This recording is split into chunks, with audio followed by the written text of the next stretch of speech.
अल्हम्दुलिल्लाह नहमदुहु व नस्तईनुहु व नस्तगफिरुहु व नु'मिनु बिही व नतवक्कलु अलैहि व नऊदु बिल्लाहि मिन शुरूरि अंफुसिना व मिन सय्यिआति अअमालिना मन यहदिहिल्लाहु फला मुदिल्ल लहु व मन युद्लिलहु फला हादिय लहु व अशहदु अन ला इलाहा इल्लल्लाहु वहदहु ला शरीक लहु व अशहदु अन्न मुहम्मदन अब्दुहु व रसूलुहु अम्मा बाद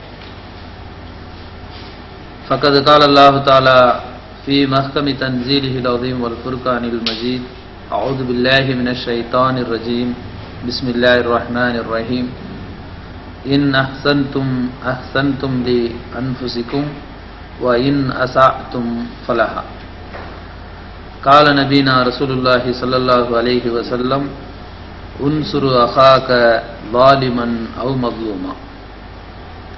கண்ணியத்திற்குரிய எல்லாம் வல்ல அல்லாஹு ஜல்லஷானு தாலாவின் நல்லடியார்களே, எனதருமை இஸ்லாமிய சகோதரர்களே, அல்லாஹு ரப்புல் ஆலமீன் நமக்கு அருளி இருக்கக்கூடிய இந்த தீனுல் இஸ்லாத்தின் ஒவ்வொரு அம்சத்தையும் அறிந்து அதன் அடிப்படையில் நம்முடைய வாழ்வை அமைத்துக் கொள்ள வேண்டும் என்ற உயர்ந்த ஒரு நோக்கத்திலே அல்லாஹுடைய மார்க்கத்தை நாம் விழித்திருந்து இந்த பின்னிரவு வேளையிலே அறிந்து வருகின்றோம்.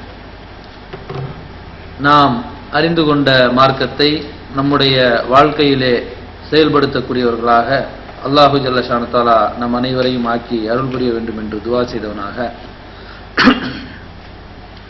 சமுதாயத்தில் நம்முடைய பங்கு என்ற தலைப்பின் கீழ் இன்றைய தினம் நாம் அல்லாஹ்வுடைய தூதர் ரசூல் ஸல்லல்லாஹு அலைஹி வஸல்லம் அவர்களுடைய வாழ்க்கையில் இருந்து சில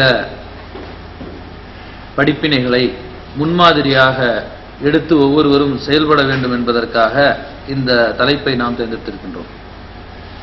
அல்லாஹு ஜல்லஷானு தஆலா தனது திருமறையிலே பனி இஸ்ராயில் 17வது அத்தியாயத்தின் 7வது வசனத்திலே சொல்லி காட்டுகின்றான், இன்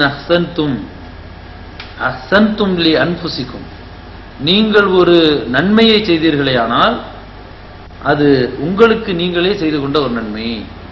வ இன் அஸஅதும் ஃபலஹா, ஒரு தீமையை செய்தாலும் அது போலவே என்று அல்லாஹு ஜல்லஷானு தஆலா சொல்லி காட்டுகின்றார். சின்ன ஒரு வரியில மிகப்பெரிய ஒரு அர்த்தம் என்று சொன்னால் குர்ஆனுடைய ஒரு வசனத்தோடு ஒரு வசனம் போட்டிடும். ஆனாலும் இந்த வசனத்தை பொறுத்த வரைக்கும் மிகப்பெரிய ஒரு விரிவாக்கம் செய்யக்கூடிய ஒரு வசனம். ஏன்னு கேட்டீங்கன்னு சொன்னா, உலக பார்வை எப்படி இருக்குதுன்னு சொன்னா, ஒரு மனிதன் பிறருக்கு நன்மை செய்தால் அதன் மூலம் நன்மை அடைந்தவனைத்தான் நன்மை அடைந்தவன் என்று சொல்வார்கள். அதை செய்தவன் ஏதோ ஒன்றை இழந்தவனாக கருதப்படுவான். உதாரணத்துக்கு நாம் ஒரு 1000 ரூபாய் தர்மம் பண்றோம், 1000 ரூபாய் நாம இழந்துட்டோம். அவர் என்ன பண்ணிட்டாரு, 1000 ரூபாயோட பலனை அடைந்து விட்டார். இதுதான் உலக பார்வை.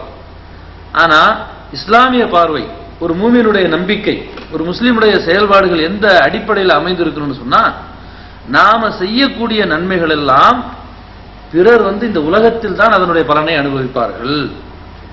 அதனுடைய பலனை அதே போன்று பன்மடங்கு அல்லாஹ் நாடக்கூடிய அளவிற்கு மறுமையில அந்த பலன்களை அனுபவிக்க போறவர் யாருன்னு சொன்னா அதை செய்தவர்கள்.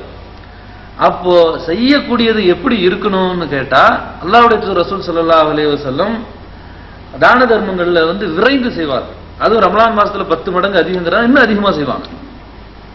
அப்போ இந்த மாதிரி நாம ஒரு ஹதீஸ்ல கூட பார்க்கிறோம், ஆயிஷா ரலியல்லாஹு அன்ஹா வீட்டிலே ஒரு ஆடு அறுத்து பங்கிட்டு கொடுக்க சொல்லி அல்லாஹ்வுடைய தூதர் ரசூல் ஸல்லல்லாஹு அலைஹி வஸல்லம் போயிட்டு வந்த பிறகு எல்லாம் முடிஞ்சிருச்சா, பங்கிட்டு கொடுத்தாச்சான்னு ரசூல் ஸல்லல்லாஹு அலைஹி வஸல்லம் விசாரிக்கிறாங்க. அப்போ ஆயிஷா ரலியல்லாஹு அன்ஹா சொல்றாங்க, எல்லாமே கொடுத்தாச்சு, ஒரே ஒரு கால் மட்டும் சப்ப மட்டும் மீதி இருக்குது அப்படின்னு சொல்லும் பொழுது ஆயிஷா ரலியல்லாஹு அன்ஹா கிட்ட அல்லாஹ்வுடைய தூதர் ரசூல் ஸல்லல்லாஹு அலைஹி வஸல்லம் சொல்றாங்க, ஆயிஷாவே இது மட்டும்தான் போய்விட்டது, மீதி எல்லாம் இருக்கிறது அப்படிங்கிறாங்க. அப்படியே ஆப்போசிட் சொல்றாங்க. என்ன அர்த்தம் இதுக்கு? ஒரு ஆட்டின் பெரும்பகுதியை தர்மம் செய்தாச்சு, ஒரே ஒரு கால் சப்பை இருக்குது, இதுதான் இருக்குதுன்னு ஆயிஷா ரலியல்லாஹு அன்ஹா சொல்லும் பொழுது அல்லாஹ்வுடைய தூதர் என்ன சொல்றாங்கன்னு சொன்னா, எல்லாமே இருக்கிறது, இதை தவிர இதை நாம சாப்பிட்டுருவோம், இதுக்கு எந்த பிரதிபலனும் மறுமையில கிடையாது. ஆனா நாம கொடுத்ததற்கு அது முழுமையாக அதனுடைய பலனை, இப்போ அந்த நம்ம ஒரு கிலோ இறைச்சி ஒருத்தவங்களுக்கு வந்து தர்மம் பண்றோம்னு சொன்னா அந்த ருசியை அவங்க இந்த உலகத்தில் அனுபவிக்கிறதோடு அவங்களுடைய பலன் முடிஞ்சு போயிடுச்சு.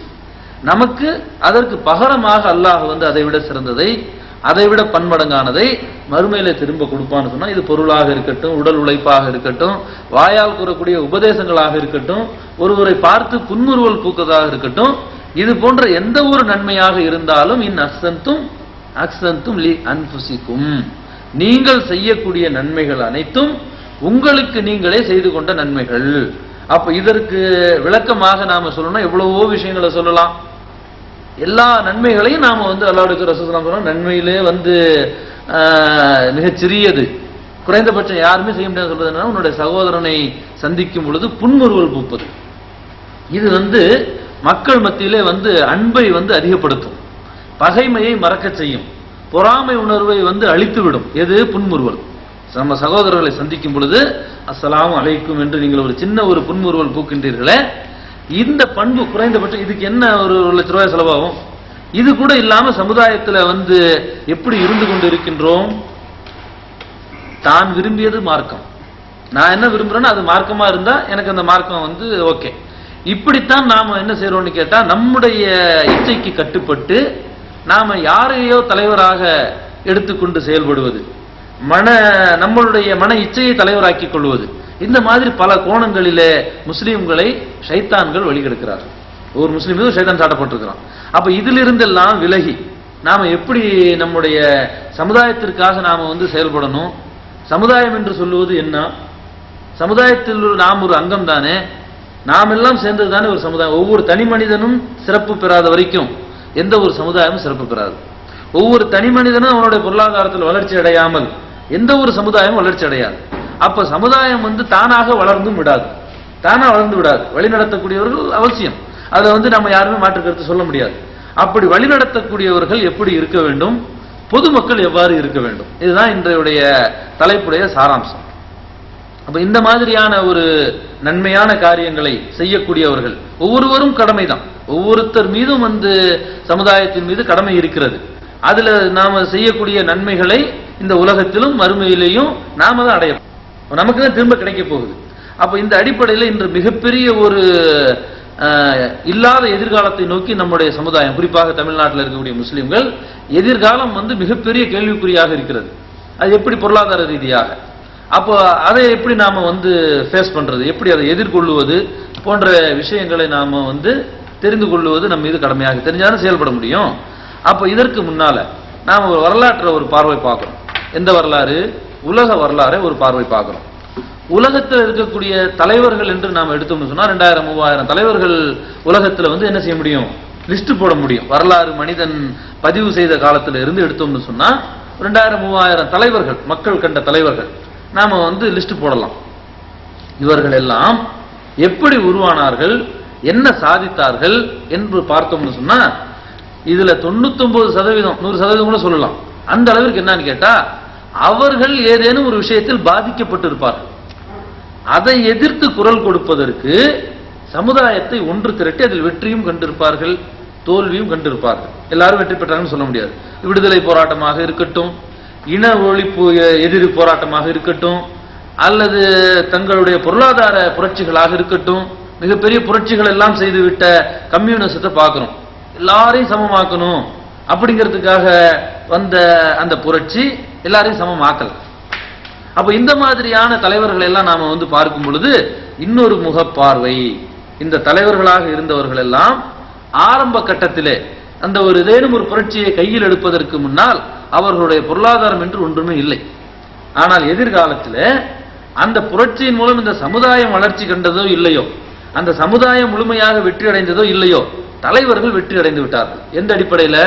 பொருளாதார அடிப்படையில், அந்தஸ்து அடிப்படையில், பதவி அடிப்படையில், இன்ன பிற உலக சுகங்களை அனுபவிப்பதிலாகட்டும் இவர்கள் என்ன செய்து விடுகிறார்கள்? முன்னேறி சென்று விடுகின்றார்கள். அரசியல் தலைவர்கள் எடுத்துக்கொண்டால் 1000 தலைவர்களை நாம உலக வரலாற்றில் படம் பிடித்து காட்ட முடியும். இவர்கள் எல்லாம் சிங்கிள் டீக்கு லாட்டரி அடித்துக் கொண்டிருந்தவர்கள். சினிமாவில் நடித்துக் கொண்டும், சினிமாவிற்கு வசனம் எழுதி கொண்டும், அல்லது வேற ஏதாச்சும் சாதாரண தொழில்களை செய்து கொண்டும் உலகளவில் இருந்தவர்கள் எல்லாம் அவங்க அரசியல் ரீதியான அந்தஸ்து பெற்ற உடனே அவங்க வந்து உலக பணக்காரர்கள் பட்டியலிலே அவருடைய பெயர் வரக்கூடிய அளவுக்கு என்ன செஞ்சாங்கன்னா அவங்க வளர்ந்துட்டாங்க. பொதுமக்களுடைய வளர்ச்சி பொருளாதாரம் என்ன செய்யல, அந்த மாதிரி வளரல. அப்போ தலைவர்கள் சமுதாயத்திற்காக தங்களை அர்ப்பணிக்கக்கூடியவர்கள் எப்படி இருக்கணும்னு சொன்னா, தன்னை விட ஒரு குடிமகனுடைய அந்தஸ்து உயர்ந்திருக்கணும். தன்னை விட யார் ஒருவர் தலைவராக இருக்கிறாரோ அவரை விட பொதுமக்களுடைய உயர்வு அதிகமாக இருக்க வேண்டும். இதை நான் சொல்லல, அல்லாஹு ஜல்ல ஷானஹு தனது திருமறையிலே சொல்லி காட்டுகின்றான். லகது கான லக்கும் ஃபீ ரசூலில்லாஹி உஸ்வத்துன் ஹஸனா. அல்லாஹ்வுடைய தூதர், இந்த இறை தூதரிடத்திலே உங்களுக்கு அழகான முன்மாதிரி இருக்கின்றது. மன் கான யர்ஜுல்லாஹி வல் யௌமில் ஆகிரா வல திக்ருல்லாஹி கஸீரா என்று அல்லாஹ் சொல்லி காட்டுகின்றார்.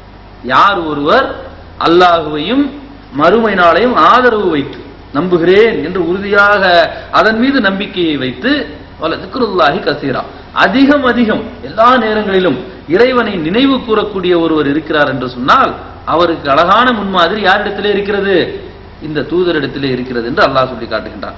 அப்போ இந்த அல்லாஹ் சொல்லக்கூடிய இந்த வசனம் தொழுகைக்கு மட்டுமா, எவ்வாறு தொழ வேண்டும், ரசூலுல்லாஹ் எப்படி தொழுதாங்க பாருங்க அப்படின்னு நாம தொழுவலாம், அதற்கும் தான். ஆனா அதற்கு மட்டுமா, எப்படி அல்லாஹ்வுடைய தூதரை வந்து முன்மாதிரியாக அல்லாஹ் கொண்டு வந்து நிறுத்தினான் என்று சொன்னால், உண்ணுவதிலும் உறங்குவதிலும் உடல் உறவு கொள்வதிலும் வியாபாரம் செய்வதிலும் சமுதாயத்தில் ஈடுபட்டு களப்பணி ஆற்றுவதிலும் எந்த ஒரு செயலாக இருந்தாலும் அந்த தூதர் தான் முன்மாதிரி, அந்த தூதர் தான் அகிலத்திற்கு தலைவர். அப்போ இந்த உலகத்தில் இருக்கக்கூடிய எல்லா மக்களுக்கும் ஒரு அழகான ஒரு தலைவரை அல்லாஹ் இடம் காட்டுகின்றான். இவரிடத்திலே உங்களுக்கு அழகான முன்மாதிரி இருக்கின்றது. இந்த தூதர் ஏதேனும் ஒரு விஷயத்தில் பாதிக்கப்பட்டு மக்களுக்காக போராடினாரா, அவர் ஏதாச்சும் ஒரு தாழ்த்தப்பட்ட ஒரு குரூப்ல இருந்து வந்து அந்த இனத்திற்காக பாடுபட்டாரா என்று கேட்டால் அப்படி இல்லை. நியாயத்தை நிலைநிறுத்துவதற்காக, அநியாயத்தை எதிர்த்து போராடுவதற்காக, மார்க்கத்தை நிலைநிறுத்துவதற்காக போராடிய அல்லாஹ்வுடைய தூதர் ரசூல் ஸல்லல்லாஹு அலைஹி வஸல்லம் அவர்கள் பொருளாதாரத்தில் நல்ல திருப்தி அடைந்த நிலையில் தான் மக்காவில் இருந்தார். ஆனால் அவர்கள் மதீனாவிற்கு வந்த பிறகு அவர்கள் அதைவிட தாழ்ந்த நிலைக்குத்தான் பொருளாதார அடிப்படையில் சென்றார்களே தவிர அவங்க உயர்ந்த நிலைக்கு போகவில்லை. விரும்பி போகலன்னு அர்த்தம் இல்ல, அவங்க பொருளாதாரத்தை வந்து தேட வேண்டும் என்று சொன்னால் ஏனைய சகாபாக்களை போல அவர்களும் வியாபாரம் செய்து பெரிய பொருளாதாரத்தை திரட்டி இருக்கலாம். அப்படி திரட்டுவது மார்க்கத்தில் வந்து தடை இல்லை. ஆனாலும் அவர்கள் என்ன செய்யறாங்கன்னு கேட்டா, பொது வாழ்க்கைக்காக தங்களை அர்ப்பணித்துக் கொண்டு அவங்களுக்கு கிடைக்கக்கூடிய குறைந்த வருமானத்தில் தங்களுடைய தேவையை சுருக்கிக் கொள்கிறார்கள். தேவையைத்தான் சுருக்கிக் கொள்ள வேண்டுமே தவிர அதுக்காக நம்ம என்ன செய்ய முடியாது, பட்டினி கிடக்க முடியாது. அப்ப அதற்கு தேவையான அளவிற்கு அவர்களுக்கு என்று ஒரு ஆட்டு மந்தை இருந்தது, அதிலிருந்து வரக்கூடிய வருமானத்திலே தங்களுடைய தேவையை சுருக்கி கொண்டார்கள். அப்ப ஏனைய சகாபாக்களுக்கெல்லாம் வியாபாரம் போன்ற பல வழிகளிலே அவர்கள் பொருளாதாரத்தை தேடினார்கள். அல்லாஹ்வுடைய தூதர் வந்து மௌத்தாக போகக்கூடிய நிலையிலே கூட அவங்களுடைய கவசத்தை வந்து ஒரு யூதனிடத்திலே அடமானம் வைத்து கோதுமை வாங்கினார் என்ற வரலாறை படிக்கிறோம். இதன் மூலம் நாம் என்ன படிப்பினை பெற வேண்டும்? அல்லாஹ்வுடைய தூதர் ரசூல் ஸல்லல்லாஹு அலைஹி வஸல்லம் நினைத்திருந்தால் அந்த சந்தர்ப்பத்தை பயன்படுத்தி மிகப்பெரிய பொருளாதாரத்திற்கு சொந்தக்காரராக ஆகியிருக்க முடியும்.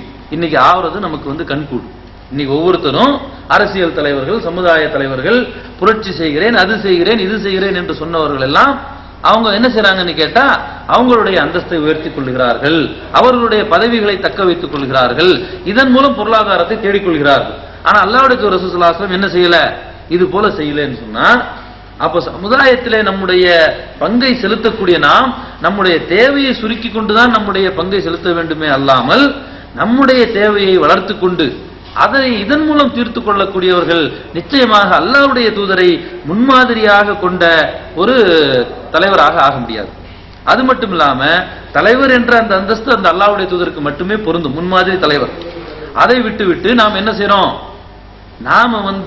நாம விரும்பக்கூடிய மனிதர்களை தலைவர்களாக எடுத்துக்கொள்கிறோம். ஒரு நடிகனை தலைவனுங்கிறான், ஒரு அரசியல்வாதிய தலைவனுங்கிறான், ஒரு மார்க்க அறிஞரை தலைவனுங்கிறான். அப்ப இவர்கள் எல்லாம் நமக்கு முன்மாதிரியா? நிச்சயமாக இல்லை. அப்போ அல்லாஹ்வுடைய தூதர் ரசூல் ஸல்லல்லாஹு அலைஹி வஸல்லம் அவர்கள் தங்களுடைய வாழ்க்கையிலே எவ்வளவு நேரத்தை சமுதாயத்திற்காக செலவிட்டார்கள், சமுதாயத்தின் மீது எவ்வளவு அக்கறை கொண்டிருந்தார்கள், சமுதாயத்தினுடைய கவலை அவர்களுடைய உள்ளத்திலே எவ்வளவு இருந்தது, சமுதாய முன்னேற்றத்திலே அவர்கள் முதலாக எது இருக்க வேண்டும் என்று ஆசைப்பட்டார்கள். முதலாக சமுதாயத்திலே அல்லாஹ்வுடைய தூதர் இருக்க வேண்டும் என்று ஆசைப்பட்டது சமத்துவம்.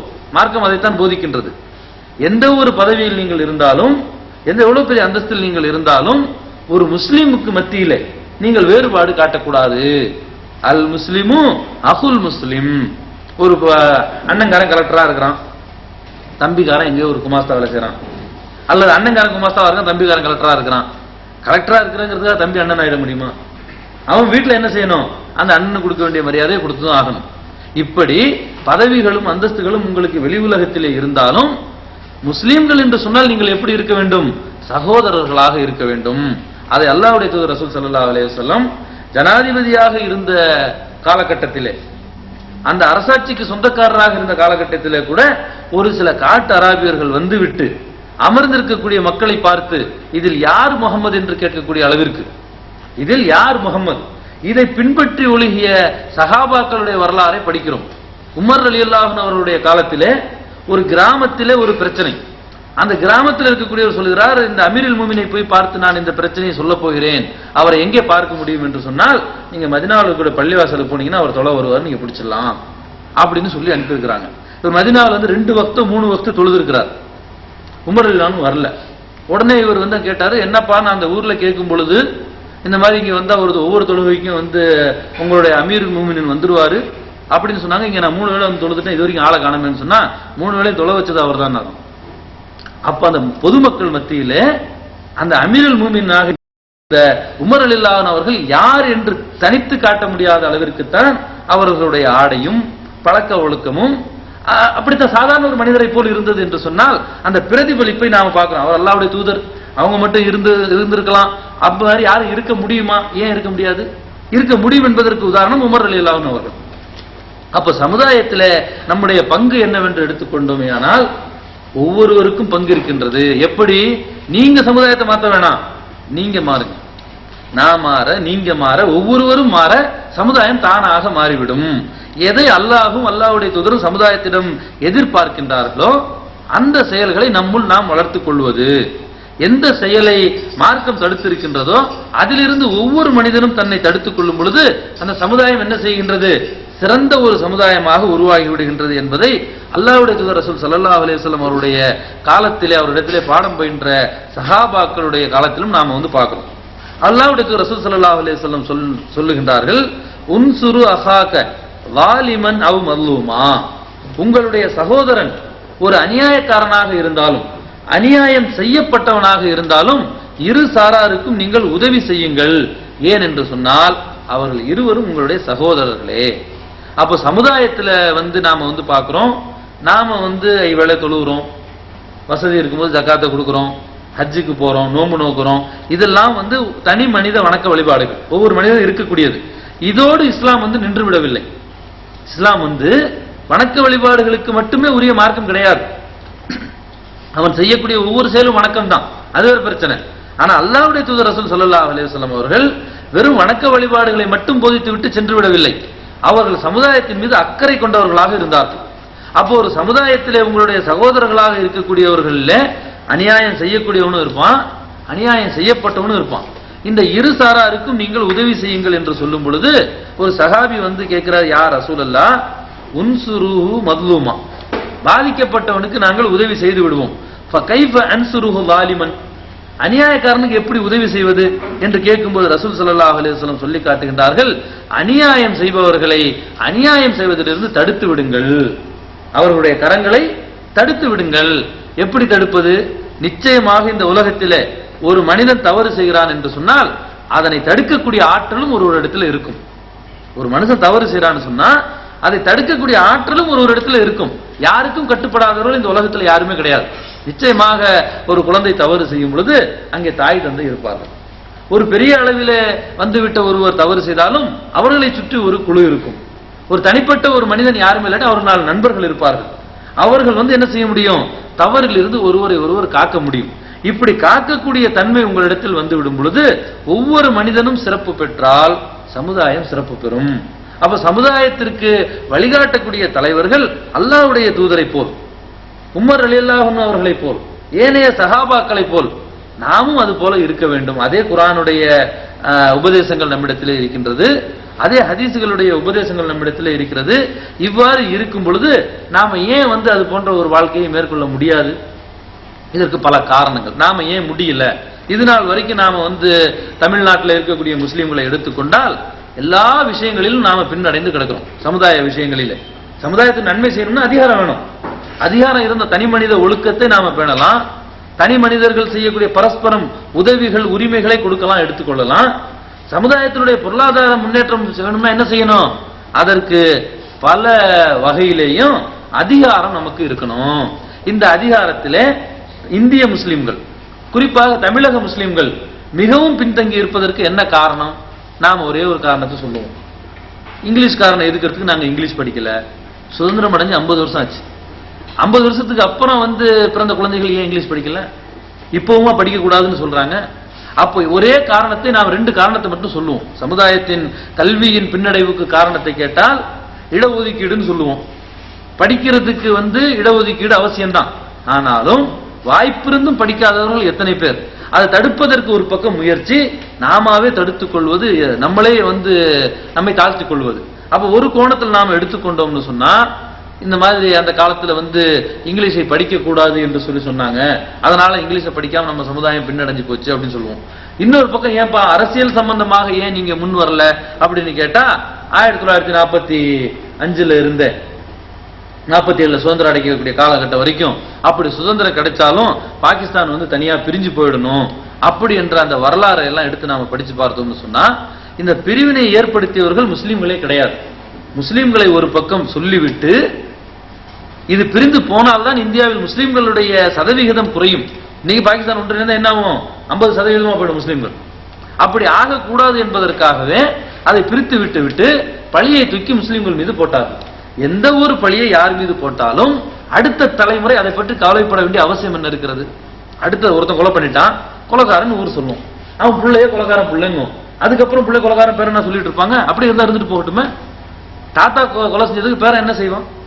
அப்போ ஒரு 50 ஆண்டு காலம் கடந்து விட்ட பிறகு அதே தாழ்வு மனப்பான்மை இன்னைக்கு நம்முடைய உள்ளத்திலே நாம வைத்துக் கொள்ளக்கூடாது. ஆனால் வைத்துக் கொண்டு இருக்க வேண்டும் என்பதற்கு பல வகையிலே நஞ்சு ஊட்டப்படுகின்றது. வேண்டும் எது முஸ்லிம்களுடைய கிளர்ச்சியை ஏற்படுத்துமோ அந்த செயல்களை வேண்டுமென்றே செய்கின்றார்கள். அவர்களுடைய புத்தி அது. அவர்களுடைய புத்தி இஸ்லாத்தை கொச்சைப்படுத்துவது என்பது சமீபத்தில் கூட பார்க்கிறோம். டென்மார்க்குடைய நிகழ்ச்சியை பார்க்கிறோம். இது உலகம் உள்ளளவுக்கும் இருக்கும். இதுக்கு நாம் ஒண்ணுமே பண்ண முடியாது. எதிர்ப்பு தெரிவிப்பது வேற. ஆனா அதற்காக நாம அதையே காலத்திற்கும் சொல்லிக் கொண்டிருக்க கூடாது. எப்படியெல்லாம் நாம போதிக்கப்படுகின்றோம். பள்ளிக்கூடத்தில் நீங்க போனீங்கன்னு சொன்னா சர்வசாதாரணமாக ஆசிரியர்களே நம்மை என்ன செய்யறாங்க? நமக்கு ஒரு புத்தியை ஊட்டுறாங்க. நெஞ்சிலே நஞ்சை விதைக்கின்றார்கள். எப்படி எல்லாம் விதைப்பார்கள்? ஒரு 6வது படிக்கிற பையன், ஒரு முஸ்லீம் சரியா மார்க் எடுக்க மாட்டான். அதே மாதிரி ஒரு உயர் ஜாதியில இருக்கக்கூடிய இந்து பையன் மார்க் எடுக்கலன்னு சொன்னா பெரும்பாலான ஆசிரியர்கள், உண்மையான நடக்கக்கூடிய விஷயம், அவன் போய் துபாயில சம்பாதிச்சிருவான், நீ எங்க போய் சம்பாதிப்பார்? அப்ப இவன் போட்டு அப்ப நம்ம துபாய் போனா சம்பாதிச்சிடலாம், நம்ம துபாய் போனா என்ன செய்யலாம், அள்ளிட்டு வந்துடலாங்கும் பொழுது அவன் படிப்புல அவனுக்கு ஆர்வம் போகாது. அப்போ பிஞ்ச உள்ளங்களில நஞ்சு எவ்வாறு விதைக்கப்படுகின்றது என்பதை நீங்க பார்க்கணும். அப்போ துபாயில் வெளிநாட்டுல போய் சம்பாதிக்கிறது என்பது சாதாரணமா? இங்க இருக்கக்கூடியவர்களுக்கு தெரியும். இந்த வெளிநாடு என்பதும் இன்னைக்கு எப்படி போயிட்டு இருக்குதுன்னு சொன்னா, இங்க சம்பாதிக்கக்கூடிய பொருளாதாரத்தை கொண்டு நீங்கள் ஊர்ல போய் எதுவுமே பண்ண முடியாது. கடந்த காலங்களில் சம்பாதிச்சவங்க வீடு கட்டினாங்க, நிலம் வாங்கினாங்க. இப்ப நீங்க கட்டிட்டு வர்ற காசை எடுக்கிறதுக்கு 3 வருஷம் ஆயிடுது. 1 லட்சம் ரூபாயை கட்டிட்டு என்சி போன்ற கம்பெனிகள், என்பிஎம் போன்ற கம்பெனிகளில் வேலை செய்யக்கூடியவன் 3 வருஷத்துக்கு அப்புறம் போகும்போது கணக்கு பார்த்தா ஒண்ணுமே இல்லை. வாங்கின கடனை கட்டியிருக்க, அவ்வளவுதான். வாங்கிட்டு வர்றதுக்கு வாங்கின கடனை வட்டியோட சேர்த்து கட்டி இருக்கிறான், வேற ஒண்ணுமே இல்லை. இதுக்கு ஊர்ல கூலி வேலை செஞ்சிருந்தா 10,000 ரூபாய் மிச்சப்படுத்தினாலும் மிச்சம் உள்ளது கையில இருக்குன்னு அர்த்தம். அப்போ இந்த மாதிரியான நிலைமைகள், நாம படிக்காம வெளிநாட்டுக்கு வந்தோம், படித்துட்டு வந்தா உயர்ந்த சம்பளங்கள்ல இருக்கலாம், அது வேற பிரச்சனை. படிக்காம நாம வெளிநாட்டுக்கு வந்தோம்னு சொன்னா குறைந்தபட்சம் நாம வர்றதுக்கு பண்ணக்கூடிய செலவை நாம எடுப்பதற்கு, வட்டியோட அதை திருப்பி கட்டுறதுக்கு 3 வருஷம் ஆகுதுன்னு சொன்னா, இந்த வெளிநாட்டுல நாம என்ன செய்ய முடியும்? நான் கூட எனக்கு ஒரு 20 வயசு இருக்கும் பொழுது, நான் இங்க 17 வயசுல இங்க வந்துட்டேன். 20 வயசு இருக்கும் பொழுது என்னுடைய மாமா போலீஸ் எஸ்ஐயா இருந்தவர், இறந்துட்டார். அவருடைய மகன் எனக்கு சொன்னாரு, நல்லா ஆள் வாட்ட சட்டமா இருக்க, நீ ஏன் போலீஸ்ல சேர்ந்துடக்கூடாது. அவருடைய மகன் எனக்கு சொன்னாரு, நல்லா ஆள் வாட்ட சண்டமா இருக்க வந்து நீ போலீஸ்ல சேர்ந்துடக்கூடாது அப்படின்னு சொல்லும்போது நான் சொன்னேன், போலீஸ்ல போய் என்ன சம்பளம் அப்படின்னு நான் வந்து சொன்னேன். ஆனா உண்மையிலேயே போலீஸ்ல வந்து சேரும்போது வேணா உங்களுக்கு பெரிய சம்பளம் கிடைக்காது. இப்ப நீங்க போய் வேலை செஞ்சீங்கன்னா 2000 3000 கிடைக்கும். ஆனா நீங்க ரிட்டையர்மெண்ட் ஆகும் பொழுது உங்களுக்கு குறைஞ்சது 15,000 இருந்து 20,000 ரூபாய் கிடைக்கும். இன்கேஸ் நமக்கு ஏதாச்சும் ஒன்று ஆயிட்டா கூட நம்முடைய மனைவி மக்களுக்கு நிச்சயமாக என்ன ஏற்படாது, சாப்பாட்டு பிரச்சனை அவங்களுக்கு ஏற்படாது. நாம இங்க மாசத்துல வந்து அதிகமா சம்பாதிக்கிறோம் விட்டுருவோம், கம்மியா இருக்கிறது விட்டுருவோம். சராசரி வந்து 10,000 இருந்து 20,000 வரைக்கும் சம்பாதிச்சுட்டு இருக்கிறோம். வெளிநாட்டுல வந்து மனைவி மக்களை எல்லாம் பிரிந்து சொந்த பந்தங்களை எல்லாம் பிரிந்து சம்பாதிக்கிறோம். திடீர்னு நாளைக்கு வந்து நம்ம ஒரு மெடிக்கல் அன்பிட் ஆனா கூட மஞ்சகாமால இது வந்து இறைவனான யாருக்கும் வரக்கூடிய ஒரு நோய், மற்றதாச்சும் அவனுடைய தவறான வழிகளில் வரக்கூடிய நோய், அதை விட்டுருவோம். மஞ்சகாமாலை போன்ற நோய் வந்துட்டா கூட மெடிக்கல் அன்பிட்னு சொல்லி ஊருக்கு அனுப்பிட்டா நமக்கு என்ன கிடைக்கும், 20,000 ரூபாய்க்கு சம்பாதிக்கிறத வச்சுக்குவோம். ஊருக்கு போனா ஒரு பைசா கூட கிடைக்காது. நாம அப்படி சம்பாதிக்கக்கூடிய காசை கூட என்ன செய்யறோம், கொண்டு போய் 3 லட்சம் 4 லட்சம் ரூபாய் ஒரு வீட்டில் போட்டுடுறோம். இல்லைன்னு சொன்னா 2 வருஷத்துக்கு ஒரு வாட்டி போகும்போது எல்லாரும் துணிமணியை கொண்டு போய் செலவு பண்ணிடுறோம். அப்ப சமுதாயத்துடைய பொருளாதாரத்தை நாமே என்ன செய்யறோம்னா நசுக்கிறோம். நாமே வந்து அதை வந்து தவறான வழியில வந்து பிரயோகப்படுத்திட்டு இருக்கிறோம். அப்ப இதெல்லாம் வந்து சமுதாயத்தினுடைய பொருளாதார கல்வியில பின்னடைவு ஏற்படுவதற்கு காரணம். எவ்வளவு இன்னைக்கு இடஒதுக்கீடுக்காக ஒவ்வொரு மாநிலத்திலையும் போராட்டங்கள் கேட்டுக்கிட்டு இருக்கிறாங்க. தமிழ்நாட்டில் அதிகபட்சமாக போராட்டங்களை நடத்தி கொண்டிருக்கிறோம். இப்படியெல்லாம் போராட்டங்கள் நடத்தி ஆந்திர மாநிலத்தில் கொடுத்தது போன்ற இடஒதுக்கீடு வேணும்னு சொல்லும் பொழுது ஆந்திர மாநிலத்தில் கொடுக்கப்படுறது 5%. இந்த 5% வந்து முறையாக இதற்கு முன்னால் எத்தனை பேர் இருக்கிறாங்க ஒவ்வொரு இலாக்காவிலையும், எதற்கு பிறகு அவங்களுக்கு எவ்வளவு கொடுக்கணும் போன்றதற்காக இப்போது ஆளுங்கட்சியாக இருக்கக்கூடியவர்கள் கணக்கெடுப்பு நடத்தும் பொழுது அது ராணுவத்தில் எத்தனை முஸ்லீம்கள் இருக்கிறாங்க அப்படின்னு சொல்லி கணக்கெடுத்தா அதற்கு எதிர்ப்பு தெரிவிக்கிறார்கள். மதச்சார்பற்ற நாடு, இங்க கணக்கெடுப்பு நடத்தக்கூடாது என்று சொல்லி என்ன செய்றாங்க, அவ்வப்போது அவர்களுடைய அந்த எதிர்ப்பை அவர்கள் காட்டிக்கொண்டுதான் இருப்பார்கள். அவர்களுக்கு தெரியாது, என்ன தெரியாது, நாங்களும் அவர்களுடைய சகோதரர்கள், அவர்களும் நம்முடைய சகோதரர்கள், அவர்களுடைய கொள்கை வந்து அபத்தமாக இருக்கின்றது, கற்பனையான தெய்வங்களை வணங்குகின்றார்கள். ஆகவே நம்ம எல்லாரையும் படைத்த இறைவனை மட்டுமே நாம வணங்க வேண்டும் என்று கொள்கையை மாறிவிட்டோம். ஆனாலும் அவர்களுடைய சகோதரர்கள் தானே, அந்த எண்ணம் அவர்களுக்கு இல்லை. அப்போ என்ன செய்யணும், இதை இங்கிலீஷ்காரன் போட்ட வித மற்றது வந்து எடுபடுதோ இல்லையோ அதை வந்து இன்னைக்கும் பயன்படுத்தி கொண்டிருக்கின்றார்கள். முஸ்லிம்கள் வந்து 800 ஆண்டு காலம் இந்தியாவை வந்து ஆட்சி செய்து இருந்த காலகட்டத்தில் ஆங்கிலேயர்கள் வந்து எப்படி இந்தியாவில் வந்து ஸ்தாபித்தார்கள் என்று சொன்னால் இந்துக்கள் மத்தியிலும் முஸ்லிம்கள் மத்தியிலும் பிரச்சனையை ஏற்படுத்தி இவங்க வந்து ஆட்சியை பற்றிய கவலை இல்லாமல் இவங்க அடிச்சிட்டு இருக்கும், அவங்க வந்து ஆட்சியை பிடிக்கக்கூடிய அளவிற்கு அவர்கள் வந்து ஆரம்பித்து வைத்த அந்த சூழ்ச்சி இன்றளவும் வந்து அரசியலுக்கு மதங்களைத்தான் பயன்படுத்தி கொண்டிருக்கிறார்கள் என்று சொன்னால் அப்ப சின்னதுல கீழே இருந்து மேல வரைக்கும் எல்லாமே பிரச்சனைகளாக இருக்கின்றது. பொருளாதாரத்தில் இருந்து அரசியல்ல இருந்து ஆட்சி அதிகாரத்தில் வரைக்கும் எல்லா இடங்களிலும் பிரச்சனைகள் இருந்து கொண்டிருக்கிறது. ஒரு முஸ்லீமாக இருக்கக்கூடியவன் ஒரு பொறுப்பில் பார்க்கிறோம், எத்தனை ஆசிரியர்களுடைய வேலைகள் இருக்குது. வருஷத்துல மிக குறைந்த வேலை நாட்கள் ஆசிரியர்களுக்கு தான். ரொம்ப வந்து சனி ஞாயிறுல விடுமுறை கிடைக்கும், ஒரு எக்ஸாம் முடிஞ்சிச்சுன்னா 15 நாள் கிடைக்கும், சம்மர்ல 45 நாள் கிடைக்கும். அப்ப இந்த மாதிரி அதிகமான ஒரு விடுமுறைகளை கொண்டு நீங்க ஊர்ல இருந்து கொண்டு நல்ல ஒரு சம்பளம் கூட கிடைக்கும். எத்தனை முஸ்லிம்கள் நாம வந்து அரசாங்கத்துல ஆசிரியர்களாக இருக்கிறோம், எத்தனை அரசாங்க வேலைகள் இருக்கிறது, எத்தனை முஸ்லிம்கள் அதை வேலை செய்யறோம். அப்ப இப்படி எல்லாம் வந்து நம்மளுடைய நாம பிறந்த நாட்டிலே நமக்கு இருக்கக்கூடிய உரிமைகளை விட்டு நாம என்ன நினைச்சிட்டு இருக்கிறோம், வெளிநாட்டுக்கு போனா நம்ம சம்பாதிச்சிடலாம் அப்படி என்ற எண்ணம் நம்ம என்ன செய்யுது, படிப்பை விட்டு நாம வந்து வெளிநாட்டுல வந்து ஒரு காலத்துல சம்பாதிச்சாங்க மிக குறைந்த சம்பளம், ஒரு காலத்துல மிக குறைந்த சம்பளம், ஆனா அதுல வந்து நிறைவாகவும் அது ஒரு பர்க்கத்தாகவும் இருந்தது. இன்னைக்கு என்ன ஆகுதுன்னு கேட்டீங்கன்னு சொன்னா எவ்வளவு பெரிய சம்பளம் வாங்கினாலும் அது டெலிபோன்லயும் இதுலயும் செலவுகள் வந்து பரவலாயிடுச்சு. அதிகமான செலவுகள், விசா அடிக்கக்கூடிய செலவுகள் எல்லாம் இன்னைக்கு வந்து அவங்க மேலதான். அந்த காலத்துலாம் வந்து வெளிநாட்டுக்கு வந்தா விசா அடிக்கிற செலவினங்களை எல்லாம் வந்து அவங்களே பார்த்துக்குவாங்க, நிறுவனங்களே பார்த்துக்கும். ஆனா இன்னைக்கு அப்படி இல்லை. அப்ப எதிர்காலம் எப்படி போய்கொண்டு இருக்கிறது என்று சொன்னால் இந்த வெளிநாடுகளுக்கெல்லாம் வந்து நாம வந்து சம்பாதிக்க முடியாது, சம்பாதிச்சாலும் எதுவுமே மிச்சப்படுத்த முடியாது. இன்னும் கொஞ்ச நாள் போகும் பொழுது இங்க நாம எந்தெந்த வேலையை செஞ்சுட்டு இருக்கிறோமோ அந்த வேலையை செய்வதற்கு இந்த நாட்டு குடிமகன் தயாராகிவிட்டால் அந்த வேலை நமக்கு இல்லை. அப்போ இன்னும் ஒரு 10 வருஷமோ 20 வருஷமோ போய் இங்கேயும் நமக்கு இடம் இல்லை என்று சொன்னால் எதிர்காலத்தில் நம்முடைய குழந்தைகள் எங்கே போவார்கள்? அப்ப அவர்களுக்கு அங்கே உள்ள வேலைகள் கிடைக்கணும்னு சொன்னா அதற்கு என்ன செய்யணும், குறைந்தபட்சம் அவங்க படிக்கிறதுக்கு அவங்களுக்கு இடஒதுக்கீடு வேணும். அப்போ அந்த இடஒதுக்கீடுக்காக நாம வந்து போராட வேண்டும். அப்படி இடஒதுக்கீடு கிடைச்சாலும் எல்லா முஸ்லிம்களுக்கும் கிடைச்சிடாது. கிடைக்குமா? இடஒதுக்கீடு கிடைப்பதன் மூலம் சொற்பமான முஸ்லீம்கள் தான். இப்ப ஆந்திராவில் 5% கொடுத்துருக்கான். அதே மாதிரி இங்க தமிழ்நாட்டில் 13% முஸ்லீம்களுக்கு 13 தர மாட்டான். அதே மாதிரி ஒரு 10, 7, 8, 5 கொடுத்தாலும் மீதமுள்ள முஸ்லீம்கள் எங்கே போவார்கள்? அப்ப நாம என்ன செய்யணும்? அந்த முஸ்லிம்களுக்கு ஏனையவர்கள் எல்லா இடத்திலையும் போட்டி போட்டு எப்படி எல்லா வேலைகளையும் வந்து வாங்குகிறார்களோ அந்த மாதிரியாக நாம வந்து தயாராக்கணும். நம்முடைய குழந்தைகளை நாம என்ன செய்யணும்? ஏதாச்சும் ஒரு டிகிரி படிக்காம நாம குழந்தைக்கு கல்யாணம் பண்ணக்கூடாது, பாஸ்போர்ட் கூட எடுக்கக்கூடாது. நம்மோட இந்த நிலைமை வந்து போகட்டும், நம்ம வந்துட்டோம், நம்மளோட வந்து இந்த கஷ்டங்கள் வந்து போகட்டும், இதற்கு மேல வந்து நம்முடைய குழந்தை இந்த மாதிரி வர முடியாது. அப்படியே வந்தாலும் அவனை 1 லட்சம் ரூபாய் கட்டிங்க அனுப்புனா 3 வருஷத்துக்கு நமக்கு அவன் காசு அனுப்ப மாட்டான். ஏன்? இந்த கடன் அனுப்புறதுக்கு சரியா போயிடும். அதுக்கப்புறம் அவனுடைய வாழ்க்கைக்கு அது பத்தாது. அப்ப இங்கேயும் இல்லைன்னு சொல்லி ஊருக்கு திரும்பி வந்தான்னு சொன்னா ஊர்லயும் எந்த வேலையும் கிடைக்காது. அப்போ ஊர்லயே எத்தனையோ வந்து வேலைகள் இருக்கின்றது, அரசாங்கத்தில் எத்தனையோ உத்தியோகங்கள் இருக்கின்றது, தனியார் நிறுவனங்களிலே உத்தியோகங்கள் இருக்கிறது. அதற்கெல்லாம் கல்வி அவசியம். அப்ப சமுதாயத்தில் அல்லாஹ்வுடைய தூதர் ரசூல் ஸல்லல்லாஹு அலைஹி வஸல்லம் அவர்கள் எந்த அளவிற்கு அக்கறை கொண்டிருந்தார்கள் என்று சொன்னால், சமுதாயம் வந்து எல்லாவற்றிலும் தன்னிறைவுடையதாக இருக்க வேண்டும். மதீனாவிற்கு வந்துவிட்ட அந்த முஹாஜிர்களை அல்லாஹ்வுடைய தூதர் ரசூல் ஸல்லல்லாஹு அலைஹி வஸல்லம் ரொம்ப கவலை கொண்டார். இவர்களுடைய பொருளாதாரத்திற்கு ஏதேனும் வழி செய்ய வேண்டும் என்று சொல்லி ரொம்ப அந்த காலத்துல வந்து வேலை வாய்ப்புகள் கிடையாது, பொருளாதாரம் வந்து உங்களுக்கு பரவலாக்கல் கிடையாது. அந்த ஊர்ல நீங்க வேலை செய்ய தயாராக வேலை கொடுக்கறதுக்கு யாரும் ரெடியாக இல்லை. இப்படி இருந்த காலகட்டத்திலே அவர்கள் மீது எவ்வளவு அக்கறை கொண்டு இருந்தார்கள் என்று சொன்னால், அன்றாடம் அந்த திண்ணை தோழர்கள் என்று அஸ்ஹாபுல் சோஃபா என்று சொல்வார்கள், திண்ணை தோழர்கள் ஒரு வழி இல்லாம வந்து கிடக்குறாங்க.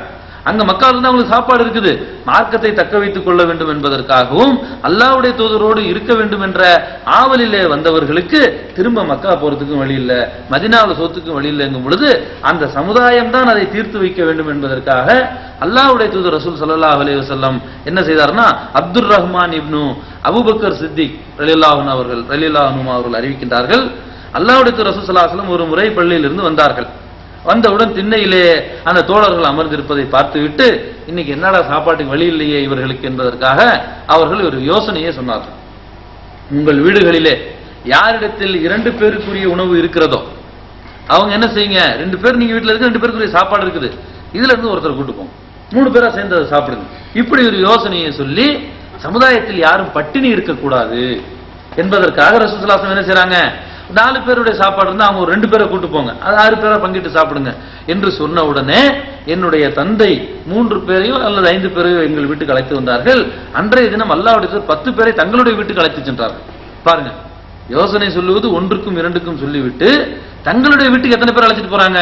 10 பேரை அல்லாஹ்வுடைய தூதர் அழைச்சிட்டு போறாங்கன்னு சொன்னா, சமுதாயத்திலே வந்து ஒரு அக்கறை உள்ளவர்கள் அந்த சமுதாயத்தில் இருக்கக்கூடிய ஒவ்வொருவனுடைய உணவிற்கும் ஒவ்வொருவருடைய அடிப்படை தேவைக்கும் அக்கறை உடையவர்களாக இருக்க வேண்டும் என்று இந்த சம்பவத்திலிருந்து நாம வந்து படிப்பினை பெறுகிறோம்.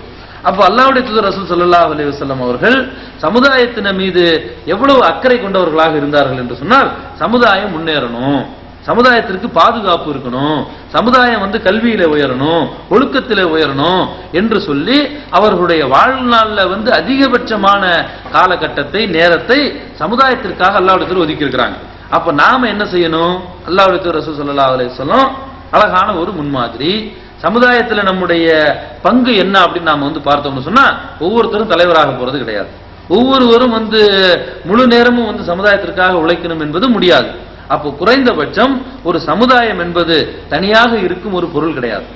தனியாக ஏதாச்சும் ஒரு பொருளா? அது ஒண்ணுமே இல்லை.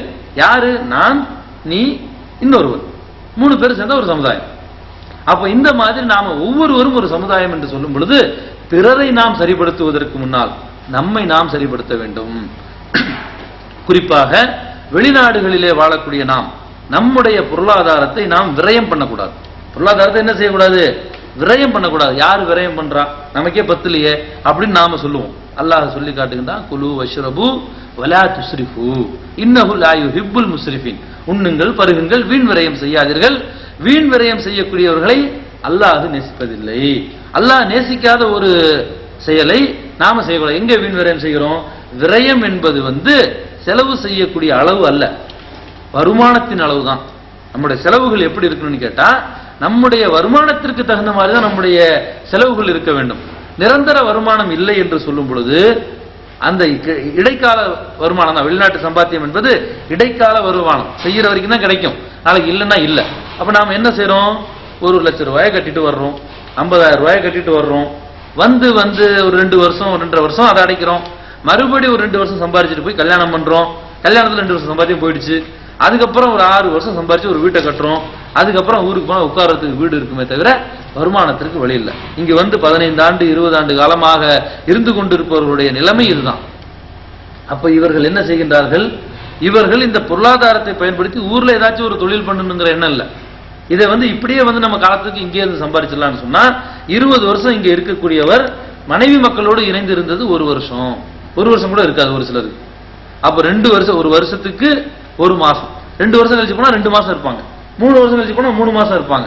அப்ப இவங்க 20 வருஷத்துக்கு எவ்வளவு இருக்கிறாங்க, 20 மாசம் தான் அவங்க குடும்பத்தோட இருக்கிறாங்கன்னு சொன்னா, அப்ப நாம என்ன சபிக்கப்பட்ட ஜென்மங்களா?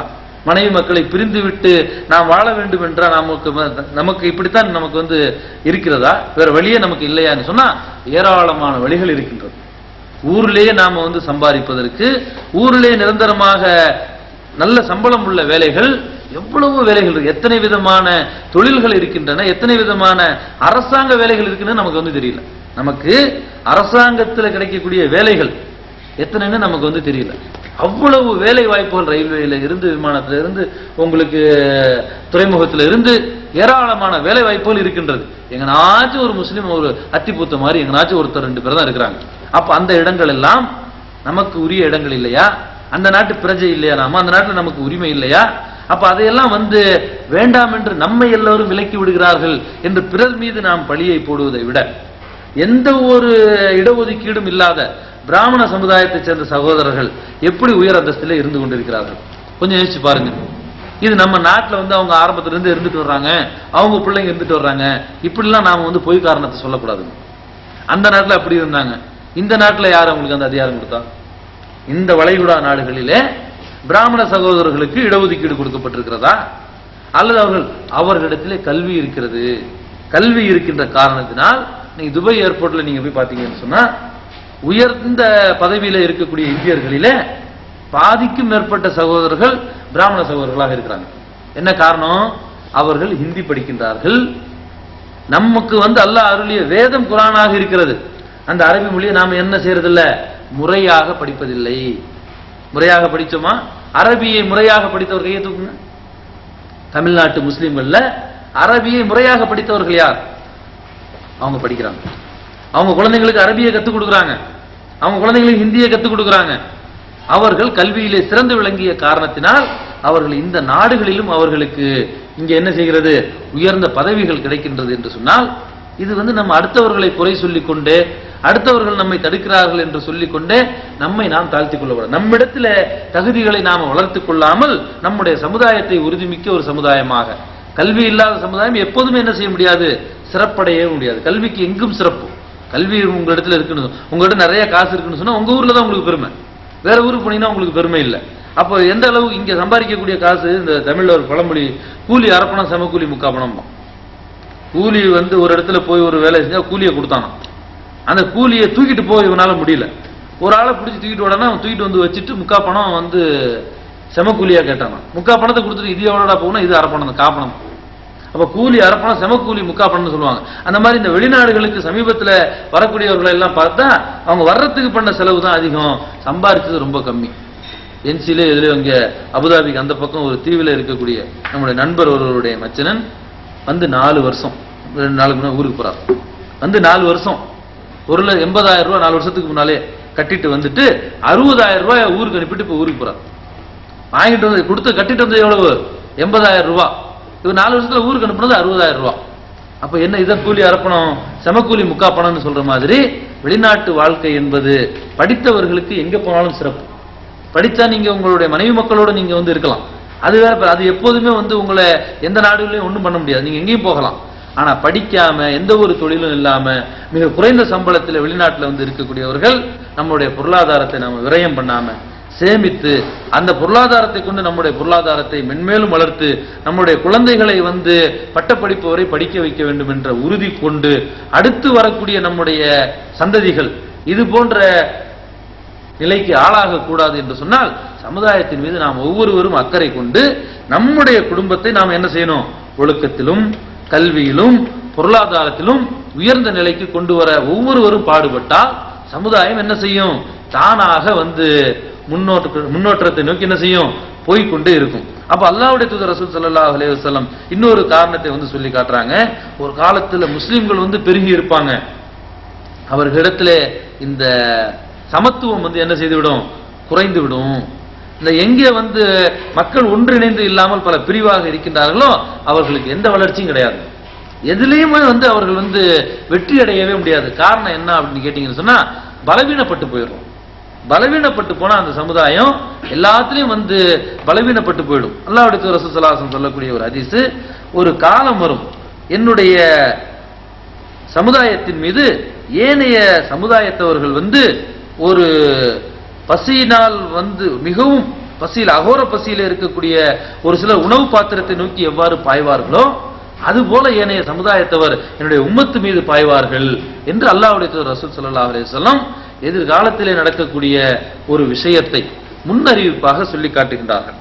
இப்படி சொல்லும் பொழுது சௌபான் ரலியல்லாஹு அன்ஹு அறிவிக்கக்கூடிய இந்த ஹதீஸ் அபூதாவுதுல இருக்கிறது. ஒரு காலம் வரும், அந்த காலத்தில் என்னுடைய உம்மத்து மீது ஏனைய சமுதாய மக்கள் பாய்வார்கள். எப்படி பாய்வார்கள், 10 நாள் ஒருத்தன் பட்டினி கிடந்தா ஒரு சோத்த காட்டினா எப்படி விழுவான், அந்த மாதிரி பாய்வார்கள் என்று அல்லாஹ்வுடைய தூதர் ரசூல் ஸல்லல்லாஹு அலைஹி வஸல்லம் சொல்லும் பொழுது அங்கே ஒரு சஹாபி கேட்கிறாரு, அப்போது நாம என்ன எண்ணிக்கையில மிகவும் குறைந்து இருப்போமா, எண்ணிக்கையில ரொம்ப பலவீனப்பட்டு இருப்போமா, ஒரு 1000 பேர் வாழக்கூடிய இடத்துல 2-3 பேர் தான் முஸ்லீம் இருப்போமா, அப்படி இருந்தாலும் அடிக்கிறது சாத்தியப்படும் அப்படின்னு கேட்கிறாங்க. அப்ப ரசூல் ஸல்லல்லாஹு அலைஹி வஸல்லம் சொல்றாங்க, இல்லை இல்லை, நீங்கள் எண்ணிக்கையில் மிகைத்து இருப்பீர்கள். உலகளாவில் நீங்க பாத்தீங்கன்னு சொன்னா முஸ்லீம்களாக இருக்கக்கூடியவருடைய எண்ணிக்கை ஒன்றும் குறைந்ததில்லை. உலகத்தில் இன்னைக்கு பார்த்தா எண்ணிலடங்கா நாடுகள் உங்களுக்கு முஸ்லீம்களுடைய கையில இருக்கின்றது. வேற யாருக்குமே இவ்வளவு பெரிய சிறப்புலாம் இல்லை, அவ்வளவு பெரிய அளவிற்கு மக்கள் தொகையில பெருத்து இருக்கிறோம். இன்னைக்கு தமிழ்நாட்டில் நீங்கள் எடுத்துக்கொண்டீர்களே ஆனால் முஸ்லீம்களை விட சதவீதத்தில் குறைவாக இருக்கக்கூடியவர்கள் எல்லாம் 10 எம்எல்ஏ 15 எம்எல்ஏ 3 எம்பி 4 எம்பி இருக்கு. யாருகிட்ட, எந்த சமுதாயத்திட்ட, முஸ்லீம்களை விட சதவிகிதத்தில் குறைவாக இருக்கக்கூடியவர்களிடத்துல எல்லாம் இந்த மாதிரியான ஆட்சி அதிகாரம் இருந்து கொண்டிருக்கின்றது. மிக மிக இந்தியாவிலே மிக குறைந்த சதவீதத்தில் இருக்கக்கூடிய ஒரே சமுதாயம் பிராமண சமுதாயம். நான் ஏற்கனவே சுட்டி காட்டினேன். அவர்கள் எல்லா அந்தஸ்திலும் இருக்கின்றார்கள். அவர்கள் தங்களுடைய சமுதாயத்தை பாதுகாக்கிறார்கள், கல்வியிலே சிறக்க செய்கின்றார்கள், பொருளாதாரத்தை தக்க வைத்துக் கொள்கிறார்கள். அவர்கள் பொருளாதாரத்தை விரயம் செய்வதில்லை. அவங்க என்ன செய்யறாங்க, அந்த பொருளாதாரத்தை அதிகமாக அவர்கள் செலவிடுவது எதுக்குன்னு கேட்டா கல்வி. எங்களிடத்திலே இருப்பது ஒரே ஒரு வீடாக இருந்தாலும், குடியிருக்கிற ஒரே ஒரு வீடு தான் இருக்குது, நம்மளுடைய குழந்தையை படிக்க வைப்பதற்கு அந்த வீட்டையும் விற்கலாம். வித்து படிக்க வைக்கலன்னா என்ன பண்றது, ஒரு 10ல் ஒருத்தன் படிக்காம போவோம், அதுக்கு நம்ம ஒன்றும் பண்ண முடியும். விதிவிலக்கு உதாரணத்தை எடுத்துக்கொள்ள முடியாது. அந்த வீடு போயிடுமே பையனை படிக்காம விட்டீங்கன்னு சொன்னா படிப்பும் போயிடும், வீடும் ஒரு காலத்துல போயிடும். அந்த வீட்டை வித்தாச்சும் நீங்க அவங்களை படிக்க வச்சீங்கன்னு சொன்னா அதை விட சிறந்த வீட்டை அவன் கல்வியின் மூலம் என்ன செய்ய முடியும், எதிர்காலத்திலே பெற்றுவிட முடியும். அப்ப சமுதாயம் எப்படி இருக்க வேண்டும் என்று சொன்னால் எல்லாவற்றிலும் கல்வி என்ற ஒன்று இல்லாதனால தாங்க அவங்க கல்விங்கிறது எல்லாத்திலையும் இருக்கணும். அரபு மொழியை முறையாக படிப்பதற்கு நமது கடமை கூட. குர்ஆனை விளங்குவதற்கு அல்லாஹ் நமக்கு கொடுத்த அந்த வேதத்தை அதே மொழியில படிக்க வேண்டும் என்ற ஆவல் நமக்கு ஒவ்வொருவருக்கும் இருந்துச்சுன்னு சொன்னா அரபு மொழியை முறையாக நாம படிச்சிருந்தா மார்க்க அறிஞர்கள் ஒரு அறக்குறை ஆயத்தை சொல்லி நம்மளை வெளியெடுக்க முடியுமா? சமுதாயத்தில் இருக்கக்கூடியவர்கள் அந்த மொழியை படித்தவர்களாக இருந்தால் மார்க்க அறிஞர்கள் அறக்குறை ஆயத்தை சொல்லி முன்னால் இருக்கிறத விட்டுட்டு பின்னால் இருக்கிறத பிடிச்சி சமுதாயத்தை வழிகேட்டுல கொண்டு போக முடியுமானா நிச்சயம். அப்ப எல்லா வழிகேட்டுக்கும் கல்வி இல்லாதது ஒரு காரணமாக அமையுது பாருங்க. அப்ப அல்லாஹ்வுடைய ரசூல் ஸல்லல்லாஹு அலைஹி வஸல்லம் சஹாபாக்கள் கேட்கிறாங்க, நாங்க என்ன எண்ணிக்கையில ரொம்ப குறைஞ்சா போயிருப்போம், ஏனைய சமுதாயத்தை நம்ம மீது ஏன் பாயிறாங்கன்னு கேட்டா ரசூலுல்லாஹி ஸல்லல்லாஹு அலைஹி வஸல்லம் சொல்றாங்க, இல்லை, நீங்கள் எண்ணிக்கையில் மிகைத்து இருப்பீர்கள், ஆனால் வெள்ளத்தின் நுரை போல் இருப்பீர்கள். எண்ணிக்கையில நிறைய தான் இருப்பீங்க, எப்படி இருப்பீங்க, வெள்ளத்தின் நுரை போல். வெள்ளத்துல பாத்தீங்கன்னு சொன்னா உங்களுக்கு நுரை வரும். வெள்ளம் அருவியில் தண்ணி கொட்டுற ஆத்துல அலை இருக்கிற இடத்துல பாத்தீங்கன்னா நுரை கட்டி கிடக்கும். இந்த நுரையை எடுத்துட்டு போய் நான் ஒரு பொருள் மேல போட்டேன்னு சொன்னா அதுக்கு நோகுமா? அவங்க மேல நுரையால் அடிச்சா அவங்களுக்கு வலிக்குமா? ஒரு முட்டை கூட உடையாது. அந்த நுரையை கொண்டு போய் போட்டா ஒரு முட்டை கூட உடையாது. அப்போ இந்த அளவிற்கு நீங்கள் பலவீனப்பட்டு இருப்பீங்க. அப்போ எண்ணிக்கையில் அதிகமாக இருந்தால் மட்டும் பத்தாது, அதிகாரத்தில் பலமுடையவர்களாக, ஈமானில் உறுதியுடையவர்களாக, ஒழுக்கத்தில் சிறந்தவர்களாக இந்த சமுதாயம் இருந்தா எண்ணிக்கையிலே குறைவாக இருந்தாலும் போதும். மிக எண்ணிக்கையில கம்மியா நாம இருந்தா, எண்ணிக்கை அதிகமாக இருந்தனால பெரிய சாதனை செய்திட முடியாது. எண்ணிக்கை குறைவாக இருந்தாலும் மன உறுதி இருக்கணும். இதைத்தான் அல்லாஹ்வும் அல்லாஹ்வுடைய தூதரும் நம்மிடத்தில் எதிர்பார்க்கிறாங்க. அப்ப வெறும் வெள்ளத்தின் நுரை போல் நீங்கள் இருப்பீர்கள், உங்களை பற்றிய அச்சத்தை இறைவன் எதிரிகளின் உள்ளங்களில் இருந்து நீக்கி விடுவான். நீங்களே உங்களை பல பிரிவுகளாக பிரிந்து பலவீனப்பட்டு போய் ஒருத்தருக்கு ஒருத்தர் உதவி செய்யாததான் பலவீனப்படுற சமுதாயம். 10 பேர் இருக்கிறாங்க, 10 பேரும் ஒரே குறிக்கோளோட செயல்படக்கூடியவர்கள் இருந்தா ஒருவருக்கு அங்க பாதிப்பு வந்தா இன்னொருத்தர் பார்த்துக்கிட்டு இருப்பாரா? இன்னைக்கு எப்படி இருந்துட்டு இருக்கிறாங்க நம்முடைய சமுதாயத்திலே மக்கள்? நம்மை நாமே குழி தோண்டி கொண்டிருக்கிறோம். நம்மை நாமே குழி தோண்டி கொண்டிருக்கிறோம். ஒரு முஸ்லீமுக்கு நாம தோண்டக்கூடிய குழி நமக்கு தோண்டக்கூடிய குழி. இன் அஹ்சன்தும் அஹ்சன்தும் லி அன்ஃபுசிக்கும் வ இன் அஸாதும் ஃபலஹா. நீங்கள் எப்படி நன்மை செய்தால் உங்களுக்கு நன்மையாக அமையுமோ, பிறருக்கு தீங்கு செய்தாலும் அது உங்களுக்கே என்று அல்லாஹ் தனது திருமறையிலே சொல்லி காட்டுகின்றான். அப்ப அல்லாஹ்வுடைய ரசூல் ஸல்லல்லாஹு அலைஹி வஸல்லம் சொல்லி காட்டுறாங்க, அப்போ அப்படிப்பட்ட உங்களுடைய உள்ளங்களிலே ஒரு கோழைத்தனம் குடிகொண்டு இருக்கும். நீங்கள் பிறரை கண்டு அஞ்சுவீர்கள். எங்களுக்கு இந்திய நாட்டில் எந்த உரிமை இல்லை அப்படின்னு நாமளே நினைச்சிட்டு இருக்கிறோம். மற்றவர்களுடைய கல்வியை கண்டு, மற்றவர்களுடைய பொருளாதாரத்தை கொண்டு, மற்றவர்களுடைய அதிகாரத்தை கண்டு நாம பயந்து கொண்டு இருக்கிறோம். எதற்கு பயப்படணும்? நாம் எதில் சளைத்தவர்கள், எதில் குறைந்தவர்கள், உன்னதமான வணக்கத்திற்கு சொந்தக்காரர்கள், ஒரே இறைவனை வணங்குகின்றோம். பகுத்தறிவு ரீதியாக அவன் அறிவுபூர்வமாக எப்படி கேட்டாலும் அல்லாஹ்வை மட்டும் வணங்கக்கூடிய இது வெக்கப்படுறாங்க. நம்மால் இதுக்கு வெக்கப்படுகின்றான். எப்படி ஒரு சிலைகளை வணங்கக்கூடியவர்கள் அவங்க அறிவுபூர்வமாக அதை நியாயப்படுத்த முடியாது. அவர்களுக்கே தெரியும் படைத்த இறைவன் என்பது வேறு, இது நாம தான் உருவாக்கின சிலை என்று சொல்லி அதை அவங்க பப்ளிக்ல என்ன செய்றாங்க? அதை வணங்குவதற்கு அவர்கள் வெக்கப்படுவதில்லை. அவர்களுடைய கொள்கை பிடிப்பை சொல்லுகிறேன். இதே ஒரு பொதுமக்கள் இருக்கக்கூடிய பஸ் ஸ்டாண்டில் எத்தனை முஸ்லீம்கள் தொழுகை நேரத்தில் தொழுகிறீங்க? கையில் இருக்கிற நியூஸ் பேப்பர் போட்டு அந்த பஸ் ஸ்டாண்டில் தொழ முடியாதா? ஒரு ஏர்போர்ட்ல தொழுவதற்கு நமக்கு ஒரு இடத்தை கேட்டு நாம பெற முடியாதா? எல்லா பொது இடங்கள்லையும், ரயில்வே ஸ்டேஷன்ல, பஸ் ஸ்டாண்ட்ல பாத்தீங்கன்னா எல்லா இடத்துலயும் ஒரு கோயில் இருக்கும். அவர்களுடைய வணக்கத்திற்கு அவர்கள் வைத்துக் கொள்ளட்டும். அதற்கு நாம என்ன மறுப்பா சொல்ல போறோம்? அது நாம சொல்ல போறது இல்லை. அதே போல நாமும் வணங்குகிறோம். நம்மளால வணங்குறதுக்கு தயாரா இல்லைங்கும்போது நம்ம எப்படி அதற்கு உரிமைகளை கேட்க முடியும்? அப்ப இதெல்லாம் நமக்கு பெறக்கூடிய உரிமைகள். ஒரு பஸ் ஸ்டாண்ட் இருக்குது, ஒரு ரயில்வே ஸ்டேஷன் இருக்குது, ஒரு ஏர்போர்ட் இருக்குதுன்னு சொன்னா அங்க ஒரு அறையை கட்டி சுத்தமா வைனி முஸ்லீம்கள் தொழுவத்துக்கு வேணும். இது யாரு கேட்கறது? நீங்க ரோட்ல இருந்து கேட்டீங்கன்னா தந்துருவானா?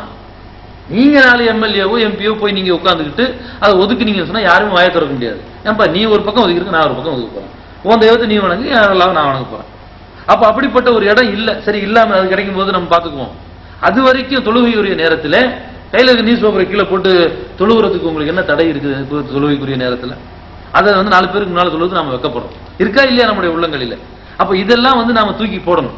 இதெல்லாம் தூக்கி ஒவ்வொன்றும் சிறக்குதான் சமுதாயம் சிறக்குமே தவிர, சமுதாயம் என்று சொன்னா அது நீங்க அரசியல்ல முன்னுக்கு போயிட்டீங்க, ஒழுக்கம் இல்லைன்னா ஒண்ணுமே இல்லை. பொருளாதாரத்துல முன்னேறிட்டீங்க, ஈமான் இல்லைன்னா ஒண்ணுமே இல்லை. அப்ப எல்லாவற்றிலுமே சிறந்த ஒரு சமுதாயம் எப்போது உருவாகும்? ஒவ்வொரு சமுதாயத்தில் நான் ஒரு அங்கம், நான் ஒரு கால், நான் ஒரு தூண். இந்த கட்டடம் நிக்குதுன்னு சொன்ன சமுதாயம் என்ற கட்டடம் ஒவ்வொரு தூணிலும் உறுதியில தான் நிக்குது. நானும் ஒரு தூண் தான் என்று ஒவ்வொரு முஸ்லீமும் நினைக்காத, ஆணும் பெண்ணும் அத்தனை பேரும் நினைக்காத வரைக்கும் சமுதாயத்தை முன்னேற்ற பாதையை நோக்கி நம்மளால கொண்டு போகவே முடியாது. அப்ப அந்த அக்கறை நம்முடைய உள்ளத்திலே இருக்க வேண்டும். அதற்காக பாடுபடுவதற்கு முன்வர வேண்டும். எந்த ஒரு இப்படி நாம முன்வரும் பொழுது நாம ஒரு ரூபாயை செலவு செய்தாலும், ஒரு 2 மணி நேரத்தை செலவு செய்தாலும் நமக்கு நன்மை செய்து விட்டோம். நீங்கள் செய்யக்கூடிய இந்த நன்மை உங்களுக்குத்தான், உங்களுடைய சந்ததிக்குத்தான், உங்கள் தொடர் சந்ததி. ஒரு மனுஷன் ஏதாச்சும் ஒரு ஆபத்துல மௌத்தா போனாலும் தன்னுடைய சந்ததிகள் நல்லா இருக்குன்னு ஆசைப்படுவான். எதுக்கு சேர்க்கிறான்? இன்னைக்கு பார்க்கிறோம் எவ்வளவு பெரிய கட்டிடங்கள் இருக்கின்றது, எவ்வளவு உலகத்தில் பொருளாதாரம் இருக்கிறது. கட்டிடங்கள் இருக்கு, கட்டியவர்கள் இருக்கிறாங்களா? இல்ல. ஏன்? அவங்களுக்கு கட்டி வைக்கும் பொழுது ஒரு திருப்தி. நாம செத்துட்டாலும் நம்முடைய குழந்தைங்க என்ன செய்யும்? இதை அனுபவிக்கும். இது ஒரு திருப்தி மனிதனுக்கு தருகின்றது. அல்லாஹ் அப்படி ஒரு உள்ளத்தை இல்லாட்டி இவனை எல்லாத்தையும் அழிச்சிட்டு போயிடுவான், எதையுமே சேர்த்து வைக்க மாட்டான். அல்லாஹ் என்ன செஞ்சிருக்கிறான்? அதில் ஒரு திருப்தியை போட்டிருக்கான். எவன் தின்னா என்ன, பக்கத்து வீட்டுக்காரன் தின்னா நம்ம பிள்ளை தின்னா, ரெண்டுமே ஒண்ணுதானே. ஆனா ஏன் இதுல மட்டும் ஒரு அல்லாஹ் ஈர்ப்பை வச்சிருக்கிறான்? இப்படி இருக்கணும், அப்பதான் உலகம் இயங்கும். அப்ப இதுல ஒரு திருப்தியை அல்லாஹ் போட்டுக்கிறான். அப்ப அல்லாஹ்வுடைய ரசூல் ஸல்லல்லாஹு அலைஹி வஸல்லம் சொல்லக்கூடிய இந்த ஹதீஸில அல்லாஹ் ரசூல் ஸல்லல்லாஹு அலைஹி வஸல்லம் சொல்றாங்க, மக்கள் வெள்ளத்தின் நுரை போல இருப்பாங்க, அவங்களை பற்றிய அச்சம் எதிரியுடைய உள்ளத்திலிருந்து அல்லாஹ் எடுத்துருவான். இவங்களுடைய உள்ளத்துல என்ன செய்யும்? கோழைத்தனம் குடிகொண்டு இருக்கும் முஸ்லிம்களுடைய உள்ளத்திலே. அப்படி என்ன கோழைத்தனம் குடிகொண்டு விடும்? என்று சஹாபாக்கள் கேட்கும்போது அல்லாஹ்வுடைய ரசூல் ஸல்லல்லாஹு அலைஹி வஸல்லம் சொல்லி காட்டுகின்றார்கள், அந்த கோழைத்தனம் என்பது உலகை நேசிப்பதும் மரணத்தை வெறுப்பதும். உலகை நேசிப்பது, மரணத்தை வெறுப்பது. எத்தனையோ பேர் தாங்கள் செய்யக்கூடிய செயல்கள் எப்படி இருக்குன்னு சொன்னா, அவர்கள் இந்த உலகத்திலே இருந்து விடுவார்கள், மரணம் என்பதே அவர்களுக்கு கிடையாது என்பது போல் என்ன செய்வாங்க, செயல்படுவார்கள். இதுதான் கோழைத்தனத்தை உருவாக்குவது. அல்லாஹ்வுடைய தூதர் ரசூல் ஸல்லல்லாஹு அலைஹி வஸல்லம் உருவாக்கிய சமுதாயம், எதிர்பார்க்கக்கூடிய சமுதாயம் என்னவென்று சொன்னால், கோழைத்தனம் என்பது இருக்கக்கூடாது, மரணத்திற்கு அஞ்சக்கூடாது. அப்ப எது வேணாலும் செய்யலாம் அப்படின்னு அர்த்தம் கிடையாது. மரணத்திற்கு அஞ்சக்கூடாது என்று சொன்னால், மரணத்திற்கு மனுஷன் எப்ப அஞ்சுறான், மரணத்திற்கு எப்போ அவன் பயப்படுறான் அப்படின்னு கேட்டீங்கன்னு சொன்னா, மரணத்திற்கு பிறகு ஒரு வாழ்க்கை இல்லை என்று சொன்னாதான் அவன் பயப்படணும். மரணத்திற்கு பிறகு நமக்கு சிறந்த ஒரு வாழ்க்கை இருக்குன்னு சொன்னா, அந்த மரணம் நியாயமானதாக இருக்க வேண்டும் என்றுதான் ஆசைப்பட வேண்டுமே தவிர, அதை கண்டு அஞ்சக்கூடியவர்களாக ஒருபோதும் இருக்கக்கூடாது. அப்ப அடிப்படையாக இருக்கக்கூடிய மனிதனிடத்தில் இருக்கக்கூடிய ஈமான், அது உறுதியாக ஒவ்வொருவருடைய உள்ளத்திலும் இருக்குமேயானால் அவர்கள் எதற்கும் பயப்பட மாட்டார்கள். லா ஹவுஃபுன் அலைஹிம் வலா ஹும் யஹ்சனூன். அவர்கள் எதற்கும் பயப்பட வேண்டிய அவசியமோ கவலைப்பட வேண்டிய அவசியமோ இல்லை. இந்த அடிப்படையில சமுதாயத்தை முன்னேற்ற பாதையை நோக்கி நாம கொண்டு போகணும் அப்படின்னு சொன்னா, அல்லாஹ்வுடைய தூதர் ரசூல் ஸல்லல்லாஹு அலைஹி வஸல்லம் உருவாக்கிய அந்த சமுதாயம் உலகத்திற்கு ஒரு எடுத்துக்காட்டு. பல முறை நான் உங்களுக்கு சொல்லியிருக்கிறேன். உமர் ரலியல்லாஹு அன்ஹு அவர்கள் ஆட்சி புரிந்தார்கள், அதை உலகே வியந்து பாராட்டியது. வியந்து பாராட்டக்கூடிய அளவிற்கு அந்த கல்வியை, அந்த அறிவை, அந்த ஆட்சி அதிகாரம் செய்யக்கூடிய தன்மையை எந்த பல்கலைக்கழகத்திலே போய் உமர் ரலியல்லாஹு படித்தார்கள்? யாரை பார்த்து யாரை தலைவராக முன்மாதிரியாக வைத்துக் கொண்டு செயல்பட்டார்கள் என்று சொன்னால், லக்கது கான லக்கும் ஃபீ ரசூலில்லாஹி உஸ்வத்துன் ஹஸனா. அப்ப அந்த முன்மாதிரியை நாம எடுத்துக்கொண்டு அந்த சிறந்த வாழ்க்கைக்கு சொந்தக்காரர்களாக நாம் ஆக வேண்டும். எல்லாவற்றிலும் நமக்குத்தான் முன்னுரிமை இருக்கின்றது, நம் மீது கடமையும் கூட. ஒரு ஊர் இருக்கின்றது, அந்த ஊரில முறையாக இன்னைக்கு பஞ்சாயத்து ராஜ் கேள்விப்பட்டிருப்பீங்க. இதனுடைய விளக்கம் உங்களுக்கு தெரியுமா? பஞ்சாயத்து ராஜ் என்று ராஜீவ்காந்தி காலத்தில் அமல்படுத்தப்பட்ட இந்த சட்டம் இருக்கின்றது, இந்தியா போன்ற நாட்டுக்கு மிக மிக தேவையான ஒரு சட்டம். அதை தொடர்ந்து நமக்கு நாமே என்று ஒரு திட்டம். இன்றளவு மத்திய அரசுல இருந்து ஒவ்வொரு கிராமத்திற்கும் நேரடியாக பண உதவி கிடைக்கக்கூடிய 10,000 ரூபாய் நீங்க ஊர்ல வசூல் பண்ணீங்கன்னு சொன்னா 40,000 ரூபாய் வரைக்கும் அரசாங்கம் கொடுக்கும். 50,000 ரூபாய் போட்டு நீங்க ஒரு திட்டத்தை செயல்படுத்தலாம். எம்எல்ஏ கிட்ட கேட்க வேண்டிய அவசியம் இல்லை, எம்பி கிட்ட கேட்க வேண்டிய அவசியம் இல்லை, ஏன் உங்கள் மாநிலத்தின் முதல்வரை கூட கேட்க வேண்டிய அவசியம் இல்லை. எவ்வளவு அழகான ஒரு திட்டம். இந்தியா போன்ற நாடு முன்னேற்ற பாதையை நோக்கி வரணும்னு சொன்னா உங்களுடைய ஊருக்கு எது தேவை அதை நீங்க செய்யலாம். இதுதான் பஞ்சாயத்து ராஜ். அப்ப இப்படிப்பட்ட அழகான நேரடியாக சட்டத்தை கையிலே எடுத்து செயல்படக்கூடிய ஒரு திட்டம் நம்மளுடைய நாட்டில் இருக்குது. இது என்ன ஆகுது அப்படின்னு கேட்டீங்கன்னு சொன்னா, இப்ப உங்களுடைய ஊர்ல நீங்களே வரிகளை விதித்துக் கொள்ளலாம். உங்களுடைய ஊருக்குள்ளார நீங்களே ஒரு குறிப்பிட்ட கடைகளில் இருந்தும் இன்ன பிற அரசாங்க தண்ணி வரி இதெல்லாம் நீங்க வசூலிச்சு பொதுமக்களிடத்திலே நிதியை வசூலிச்சு உங்களுடைய ஊருக்கு ஒரு தேவை இருக்கிறது, 1 லட்ச ரூபாய் அதுக்கு செலவாகும் சொன்னா ஒரு 10,000 15,000 நீங்க வசூல் பண்ணி நீங்க சொன்னீங்கன்னு சொன்னா உங்களுக்கு 80,000 70,000 அந்த குறிப்பிட்ட ஊருக்கு தகுந்த மாதிரி பணம் என்ன செய்யும், உங்களுக்கு மத்திய அரசிடமிருந்து நேரடியாகவே உங்களுக்கு கிடைக்கும். இதை வைத்துக்கொண்டு நீங்க என்ன செய்யலாம், செலவு பண்ணலாம். ஆனால் அல்லாஹ்வின் பயமற்றவர்கள், மறுமையை அஞ்சாதவர்கள் இந்த இடங்களில் எல்லாம் இருந்து கொண்டு என்ன செய்யறாங்க, ஒரு சிலர் இருக்கிறாங்க. ஒரு சிலர் இந்து சகோதரர்களாக இருக்கட்டும், முஸ்லீம்களாக இருக்கட்டும், ஒரு சிலர் சிறந்த முறையிலே அந்த ஊரை வழிநடத்தி செல்லக்கூடியவர்கள் இருக்கிறாங்க. ஆனா இது யாருக்கு கடமை? ஒரு முஸ்லீமுக்கு கடமை இல்லையா? ஒரு முஸ்லீமாக ஒரு நம்முடைய ஊரிலே நாம இதெல்லாம் செய்யணும் என்பது நம்ம மீது கடமை இல்லையா?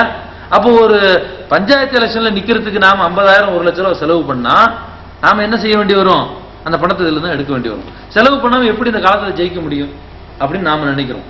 முடியும், நிச்சயமாக முடியும். எப்படி முடியும்? நீங்க அல்லாஹ்வின் மீது நம்பிக்கை வையுங்கள். உங்களுடைய ஒழுக்கத்தையும் உங்களுடைய சிறந்த வழிபோக்கையும் நீங்கள் அந்த ஊருக்கு நீங்கள் காட்டினீர்களே, ஆனால் நீங்க 1 பைசா கொடுக்கணும், உங்களுடைய நன்னடத்தைக்கு உங்களுக்கு ஓட்டு கிடைக்கும். அப்ப இந்த மாதிரியான அல்லாஹ்வின் மீது நம்பிக்கை வைத்து செயல்படும் பொழுது ஒரு முஸ்லிமால தான் இப்படி செயல்பட முடியும் என்ற நம்பிக்கை ஏனைய மக்கள் மீது உருவாக்க வேண்டும். ஏன் யூதர்கள் நீதி கேட்டு அல்லாஹ்வுடைய தூதரிடத்திலே வந்தார்கள்? அல்லாஹ்வுடைய தூதர் என்பதனால, அல்லாஹ்வுடைய தூதர் என்ற நம்பிக்கை அவனுக்கு இருந்தால் அவன் ஈமான் கொண்டிருக்க வேண்டும். ஈமான் கொள்ளல, இவரிடத்தில் நியாயம் இருக்கின்றது என்ற நம்பிக்கை அவர்களுக்கு இருந்தது. அல்லாஹ்வுடைய தூதர் என்று ஈமான் கொள்ளல, அப்படி கொண்டா முஸ்லீம் அவன் யூதனாகத்தான் இருந்து கொண்டிருந்தான். நியாயத்தை தேடி இங்கே வந்தான் என்று சொன்னால் அது உமர் ரலியல்லாஹு ஆட்சி காலத்திலேயே நாம் அதை பார்க்கிறோம். எந்த ஒரு இடத்துல பிரச்சனை நடந்தாலும் அவர்கள் தீர்வு தேடி எங்கே வந்தார்கள்? முஸ்லிம்களிடத்திலே வந்தார்கள்.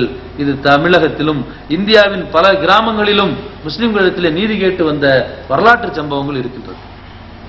இப்படி இருந்த ஒரு சமுதாயம், இருக்க வேண்டிய ஒரு சமுதாயம் எப்படி இருந்து கொண்டிருக்கிறோம் என்று சொன்னால், ஏதோ அந்நிய நாட்டில் இருந்து பிழைக்க வந்தவர்களை போல் அவர்களுடைய அந்த உரிமைகள் எல்லாம் மறுக்கப்பட்டிருக்கிறது சொன்னா, நாமத்தான் 50% விலகி வந்து கொண்டிருக்கிறோம். நாம் ஒதுக்கப்படவில்லை. நம்முடைய உரிமைகளை நாம பெறணும்னு சொன்னா அதற்கான எண்ணம் நம்முடைய உள்ளத்திலே விதைக்கப்பட்ட நம்முடைய குழந்தைகளுக்கு வெளிநாடு என்பதை மறந்துவிடு. வெளிநாட்டுக்கு வந்தேன்னு சொன்னா நீ தாய் தந்தையை பார்க்க முடியாது, உன்னுடைய மனைவியோடு நீ சேர்ந்து வாழ முடியாது, உன்னுடைய குழந்தை போன்ல அம்மா அப்பா என்று சொல்லும் குழந்தையுடைய முகத்தை நீ கற்பனை தான் பண்ண முடியும். இதெல்லாம் நாங்கள் அனுபவித்த வேதனைகள், இதை நீ அனுபவிக்க கூடாது என்று எவ்வாறு எதிரான நஞ்சுகள் விதைக்கப்படுகின்றதோ அந்த கலைகளை நாம் இப்போவே கலைந்து கொண்டால் இன்ஷா அல்லாஹ் எதிர்வரக்கூடிய காலத்தில் நாம் என்ன செய்ய முடியும்? சிறந்த ஒரு சமுதாயத்தை உருவாக்க முடியும். அப்படி உருவாக்கணும்னு சொன்னா அதை பற்றிய சிந்தனை நம்முடைய உள்ளத்திலே இருக்க வேண்டும். என்னன்னு தெரிஞ்சாதான் நாம் அதை களைய முடியும். களை என்பது களை பறிக்க போறான், களை பறிக்க வயல்ல போயிட்டு எது பயிர் எது களை என்று தெரிந்தால்தான் பறிக்க முடியும், இல்லாட்டி எல்லாத்தையும் வெட்டி போட்டு வந்துருவான். தெரியாத ஒருவனு கொண்டு போயிட்டு என்ன ஆகும்? அப்ப எது எது நம்முடைய சமுதாயத்துல கல்வியை பின்னோக்கி இழுத்து செல்வது எது? முதல் கட்டமாக இந்த வெளிநாட்டு ஆசை. அப்ப இதை முதல்ல என்ன செய்யணும்? கலைந்து எடுக்க வேண்டும். வெளிநாட்டுக்கு நீ போனாலும் ஃபேமிலி ஸ்டேட்டஸோட நீ போகணும். உனக்கு மனைவியை நீ அங்கே அழைத்து செல்லக்கூடிய அனுமதி கிடைக்கக்கூடிய அளவிற்கு உன்னுடைய வருமானம் இருக்கணும். அந்த மாதிரியா நீ ஞாபகம் வச்சுக்க அப்படின்னு சொல்லி குழந்தைகளுடைய உள்ளத்திலே நாம விதை போட வேண்டும். குழந்தைகள் மத்தியிலே ஒழுக்கத்தை நாம வளர்க்க வேண்டும். அல்லாஹ்வுடைய ரசூல் ஸல்லல்லாஹு அலைஹி வஸல்லம் சொல்லி காட்டுகின்றார்கள், உங்களுடைய குழந்தைகளுக்கு நீங்கள் சேர்த்து வைப்பது மிக சிறந்தது எது தெரியுமா? கல்வியும் ஒழுக்கமும். ஒரு தந்தை மீது கடமையும் கூடங்கிறாங்க ரசூலுல்லாஹ். ஒரு தந்தையின் மீது என்ன கடமைன்னு சொன்னா, ஒரு குழந்தைக்கு நீ வீடு கட்டிட்டு போகணும் இல்ல, நிறைய சொத்து சேர்க்கணும், இதெல்லாம் கிடையாது. இருந்தா சேர்த்து எது வேற பிரச்சனை. ஆனா எது உன் மீது கடமை? ஒழுக்கத்தையும் கல்வியையும் போதிப்பது கடமை. இது ரெண்டும் இருந்துச்சுன்னு சொன்னா அவன் சிறந்த மனிதனாக இந்த உலகத்திலே வாழ முடியும். பொருளாதாரம் எங்க போனாலும் வந்துடும். வெறும் பொருளாதாரத்தை மட்டும் சேர்த்து வச்சுட்டு அவனுக்கு ஒழுக்கத்தையும் கல்வியும் கற்றுக் கொடுக்கவில்லை என்று சொன்னால் உங்களுடைய பொருளாதாரத்தை ஒண்ணும் இல்லாம ஆக்கிடுவோம். அப்போ இது நாம பார்க்கிறோம். எத்தனையோ பணக்காரங்களுடைய வீடுகள்ல அவங்க குழந்தைங்க என்ன செய்வாங்க? அந்த காசெல்லாம் ஒண்ணுமே இல்லாம ஆக்கிடுவாங்க. அப்படிப்பட்ட ஒரு நிலைமை வரக்கூடாது என்று சொன்னால் அல்லாஹ்வுடைய தூதர் ரசூல் ஸல்லல்லாஹு அலைஹி வஸல்லம் எப்படி சமுதாயத்தின் மீது அக்கறை கொண்டவர்களாக, சமுதாயத்தின் பாதுகாப்புக்காகவும் சமுதாயத்தின் முன்னேற்றத்திற்காகவும் பாடுபட்டார்களோ அது போல பாடுபடக்கூடியவர்களாக ஒவ்வொருவரும் நாம இருக்க வேண்டும். அப்படிப்பட்ட ஒரு குறிப்பிட்ட ஒரு ஊரிலே நாம் வசிக்கக்கூடிய பகுதியில ஒரு பஞ்சாயத்துக்கு தலைவராக ஆகக்கூடிய வாய்ப்பு நமக்கு கிடைப்பதற்கு நாம் முயற்சி செய்யணும். முயற்சி செய்து அதை பெற்று அதில் சிறந்த முறையிலே நாம செயல்பட்டு நம்முடைய சமுதாயத்திற்கும் ஏனைய சமுதாய மக்களுக்கும் இப்படித்தான் ஒரு முஸ்லிம் இருக்க வேண்டும் என்ற ஒரு முன்மாதிரியை உருவாக்கி எதிர்வரக்கூடிய நம்முடைய சமுதாயத்தை கண்ணியம் பொருந்திய சமுதாயமாக, எந்த அந்தஸ்து சஹாபாக்களுடைய காலத்திலே ரசூல் ஸல்லல்லாஹு அலைஹி வஸல்லம் காலத்திலே இருந்ததோ அதே போன்ற அந்தஸ்தை பெறுவதற்கு குர்ஆனும் ஹதீஸும் நம்மை வழிநடத்தக்கூடிய இரண்டு சிறந்த ஒரு வழிகாட்டிகளாக அல்லாஹ்வுடைய ஒரு விட்டு சென்ற நம்மிடத்திலே இருக்கும் பொழுது அதையெல்லாம் நாம கேட்பதற்கு மட்டும் அல்லது பேசுவதற்கு மட்டுமே பயன்படுத்தினால் நிச்சயமாக எந்த காலத்திலும் என்ன செய்ய முடியாது? சமுதாயம் அல்லாஹ் ஜல்ல ஷானஹு சொல்லி காட்டுகின்றான் தனது திருமறையில, எந்த ஒரு சமுதாயமாக இருந்தாலும் தன்னை மாற்றிக்கொள்வதற்கு முன் வராத வரைக்கும் அல்லாஹ் உதவி செய்வதில்லை. அப்ப அல்லாஹ் நாம ஒரு அடி எடுத்து வைத்தால் அல்லாஹ் நம்மை நோக்கி என்ன செய்வான்? 10 அடி எடுத்து வைப்பான். அப்ப சமுதாயத்துல நாம் என்ன செய்யணும்? நமக்கு ஒரு பங்கு இருக்கின்றது. அது என்னுடைய குடும்பத்தை சீர்படுத்துவது.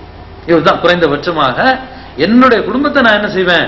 சிறந்த முறையில் நான் கல்வியிலேயும் பொருளாதாரத்திலையும் ஒழுக்கத்திலும் நான் சிறந்த சமுதாயத்தில் ஒரு குடும்பமாக உருவாக்குவேன் என்று சொல்லி ஒவ்வொருவரும் உறுதி எடுத்தோமேயானால் மிகச் சிறந்த உயர்ந்த ஒரு சமுதாயத்தை எல்லா வழிகளிலையும் தன்னிறைவு கொண்ட ஒரு சமுதாயமாக எதிர்காலத்தில் நம்மால் இப்ப என்ன நமக்கு குறை அப்படின்னு நாம நினைச்சிட்டு இருக்கோம். நிறைய குறைகள். என்ன நிறைகள் நம்மிடத்துல என்ன இருக்கின்றது? சர்வ சாதாரணமாக நம்முடைய சமுதாயத்திற்கு எந்த ஒரு தீங்கு இழைக்கப்பட்டாலும் அதை தட்டி கேட்க நாதி இல்லாத அளவிற்கு தான் இருந்து கொண்டிருக்கிறோம். அப்ப இதற்கெல்லாம் உரிய அதிகாரத்திலே நாம் இருக்க வேண்டும். அதிகாரம் கிடைக்கும் பொழுது அநியாயமாக துஷ்பிரயோகம் பண்ணக்கூடாது. இது ஒவ்வொரு முஸ்லிமுடைய உள்ளத்திலேயும் நிச்சயமாக யாருடைய உள்ளத்திலே ஈமான் இருக்கிறதோ அவர்கள் நிச்சயமாக இதற்கு எதிராக செயல்பட மாட்டார்கள்.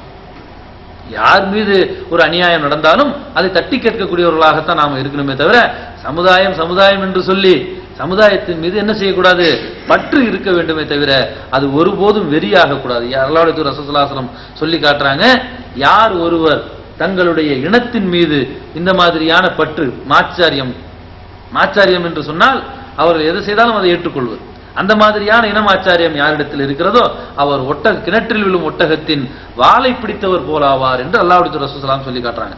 அப்படி ஒரு நிலைக்கும் நாம ஒருபோதும் சென்று ஒரு ஒட்டகம் கிணத்துல விழ போகுதுன்னு சொன்னா அதோட வாளை பிடிச்சேன்னு சொன்னா என்ன ஆவேன், நானும் போய் கிணத்துல தான் விழுவேன். அப்ப இனமாச்சாரியம் என்பது முஸ்லிம்கள் என்று சொன்னால் அவர்கள் தான் அவங்க செஞ்சா எல்லாமே நியாயம், இப்படி ஒரு நிலைப்பாடும் நம்முடைய உள்ளத்தில் வந்துவிடாது. பிரச்சனை என்று சொன்னால் அது எந்த சமுதாயத்தோட பிரச்சனையாக இருந்தாலும், தனிப்பட்ட 2-3 நபர்களுடைய பிரச்சனையாக இருந்தாலும், யாரிடத்தில் நியாயம் இருக்கின்றதோ அந்த நியாயத்தின் பக்கம் தான் நாம் இருக்கக்கூடியவர்களாக இருக்க வேண்டும். அல்லாஹ் தனது திருமறையிலே சொல்லி காட்டுகின்றான், நீதியை நிலைநாட்டுங்கள். அகீமு பில் கிஸ்த். நீதி என்று சொன்னால் அதுல நாம நிலையாக இருக்கணும், மிக துல்லியமாக இருக்கணும். அதிலு ஹுவ அக்ரபு லித்தக்வா. நீதி செலுத்துங்கள். நீதி செலுத்துதல் என்பது இறையச்சத்திற்கு மிக நெருக்கமான ஒரு செயல். இறையச்சம் ஒருவன்ட்ட இருக்குதான்னு சொன்னா அவன் நீதி செலுத்துவான். தன்னுடைய குழந்தைகள் விஷயத்துல நீதி செலுத்துவான், மனைவி மக்கள் விஷயத்துல நீதி செலுத்துவான், பெற்றோர் விஷயத்துல நீதி செலுத்துவான், இன்ன பிற சமுதாய மக்கள் இருக்கிறாங்களே அவங்களிடத்திலும் நீதி செலுத்துவான். அப்ப நீதி செலுத்துதல் என்பது நம்மிடத்தில் இருக்க வேண்டும். அது இல்லை என்று சொன்னால் நம்மளுடைய சமுதாயம் மட்டுமே என்ற ஒரு பற்று என்ன ஆகும்னு கேட்டா நாளடைவில் என்னமோ போட்டி தான் பொறாமையா மாறுதும்பாங்க. போட்டி போட்டு இருக்கும் பொழுது அது ஒரு காலகட்டத்தில் பொறாமையாக மாறிவிடுமா. மாறாமல் அந்த போட்டியை பார்த்து கொள்ள வேண்டும். அது போலவே ஒரு நம்முடைய சமுதாயத்தின் மீது நமக்கு இருக்கக்கூடிய அந்த பற்று ஏனைய சமுதாயத்தை வெறுக்கக்கூடியவர்களாகவோ, எப்படி வேற சமுதாயத்திற்கு நடந்துக்கிறாங்களோ அதற்கு எதிர நானும் நடக்கிறேன் என்று ஒருபோதும் ஒருவர் நடப்பாரே ஆனால் அவர் நிச்சயமாக முறையாக செயல்படக்கூடியவர்களாக ஒருபோதும் ஆக முடியாது. ஆக அல்லாஹு ஜல்ல ஷானு தஆலா நமக்கு போதிப்பதெல்லாம் நாம் செய்யக்கூடிய பிறருக்கு செய்யக்கூடிய நன்மைகள் நமக்குத்தான் என்று அல்லாஹ் உத்தரவு வழங்குகிறான். ஆகவே நாம் இந்த சமுதாயத்திற்காக பாடுபடும் பொழுது அந்த பலனை நம்முடைய பின்வரக்கூடிய சமுதாயத்தில் நம்முடைய சந்ததியில் இருக்கக்கூடியவர்கள் அதனுடைய பலனை அனுபவிப்பார்கள்.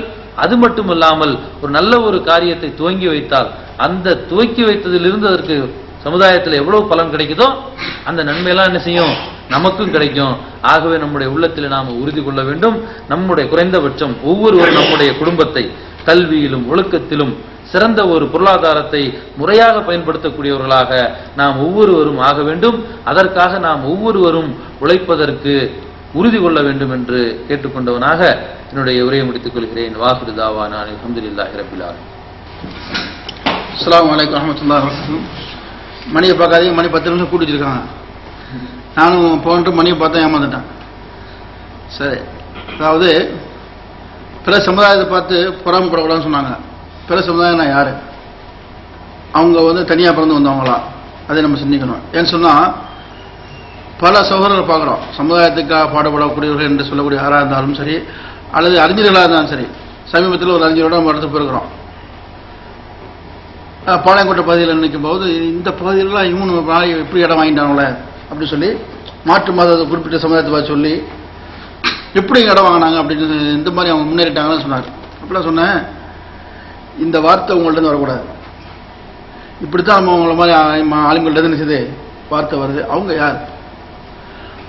அவங்க இந்த இடத்துல சொத்து வாங்கிட்டாங்களா, வீடு வாங்கிட்டாங்களா, பாளையோட குடியேறிட்டாங்கன்னு நினைக்கிறீங்களே, அவங்களுக்கு இஸ்லாம் போய் சேரலைங்கிற ஒரு கவலையில் அவங்களுக்கு வந்துருக்கணும். சரியான கவலை நமக்கு என்ன வந்துருக்கணும்? நம்ம எல்லாரும் நினைக்கிறோம்னா அவன் ஏர்போர்ட்டில் இருக்கிறான், அவன் சீபோர்ட்டில் இருக்கிறான், இப்படி இருக்கிறான், இப்படி தான் நம்ம என்ன செய்யணும், அடிக்கடி பேசுகிறோம். நமக்கு கிடைச்ச இஸ்லாம் அவனுக்கு கிடைக்கலையே, இந்த கவலை தான் நமக்கு கிடைச்சணும் வரணும். அவன் பாளையங்கோட்டை இடம் வாங்கிட்டான்னு சொன்னா அவன் யாரு? நம்மளாம் ஆதம் அலைஹிஸ்ஸலாம் மக்கள், அவன் என்ன வேற நூஹ் அலைஹிஸ்ஸலாம் மக்களா? எல்லாருமே ஆதம் பெற்ற பிள்ளைகள், எல்லாம் அண்ணன் தம்பி, எல்லாம் சகோதரர் தான். ஆனால் இஸ்லாத்தை அவன் என்ன செய்யல, விளங்கல. நாமளும் இஸ்லாத்தை விளங்கல. அவன் இஸ்லாத்தை தெரியல, நாம இஸ்லாத்தை விளங்கல. இஸ்லாத்தை இருக்கிறோம், இஸ்லாத்துக்கு உடம்பு நம்ம சேர்க்கிற வேலையை செய்யல. இஸ்லாத்தில் போய் இஸ்லாத்தை உடம்பு அவங்களுக்கு சேர்த்துன்னு சொன்னா அதுதான் சேர்க்க வேண்டிய விஷயம், அதுதான் முக்கியமான வேலை. அவன் அங்கே இடம் வாங்கிட்டானே என்பதை விட இவ்வளோ பெரிய இடம் வாங்கின அவனுக்கு இஸ்லாம் கிடைக்காம போயிருக்குதுன்னு அந்த வருத்தப்படணும். இது நம்மள்ட்ட இல்லை. அதான் உரையில் சொன்னாங்க, பொறாம இருக்கக்கூடாதுன்னு சொல்லி. அந்த வகையில் நம்ம அந்த சகோதரர்களுக்கு நம்ம என்ன செய்வோம், அவர்களையும் மனிதர்களாக ஆதம் அலைஹிஸ்ஸலாம் மக்களாக மதிக்கணும். அதான் முஸ்லீமுடைய பண்பாடு. அடுத்து கல்வி விஷயமா ரொம்ப பேசிக்கிறாங்க, அதை நம்ம சொல்லவே தேவையில்லை. எல்லாருமே என்ன செய்கிறோம், கல்வி இல்லாதனால என்ன கஷ்டப்படுறாங்கிறது உங்க கை உங்கள்ட்ட பேசிட்டு இருக்குது, உங்களுடைய ஒவ்வொரு விரல்களும் உங்கள்ட்ட பேசிட்டு இருக்குது, உங்களுடைய கால் விரல் என்ன செய்யுது உங்கள்ட்ட பேசிட்டு இருக்குது. இங்க எல்லாருமே ரெஸ்டாரண்ட் வேலை செய்யறதா உட்கார்ந்துருக்கிறோம். ரெஸ்டாரண்ட் வேலை செய்யற யாருடைய விரலும் என்ன செய்யாது, நல்ல விரலா இருக்காது.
உங்களுடைய ஒவ்வொரு விரல்களும் உங்கள்ட்ட பேசிட்டு இருக்குது, உங்களுடைய கால் விரல் என்ன செய்யுது உங்கள்ட்ட பேசிட்டு இருக்குது.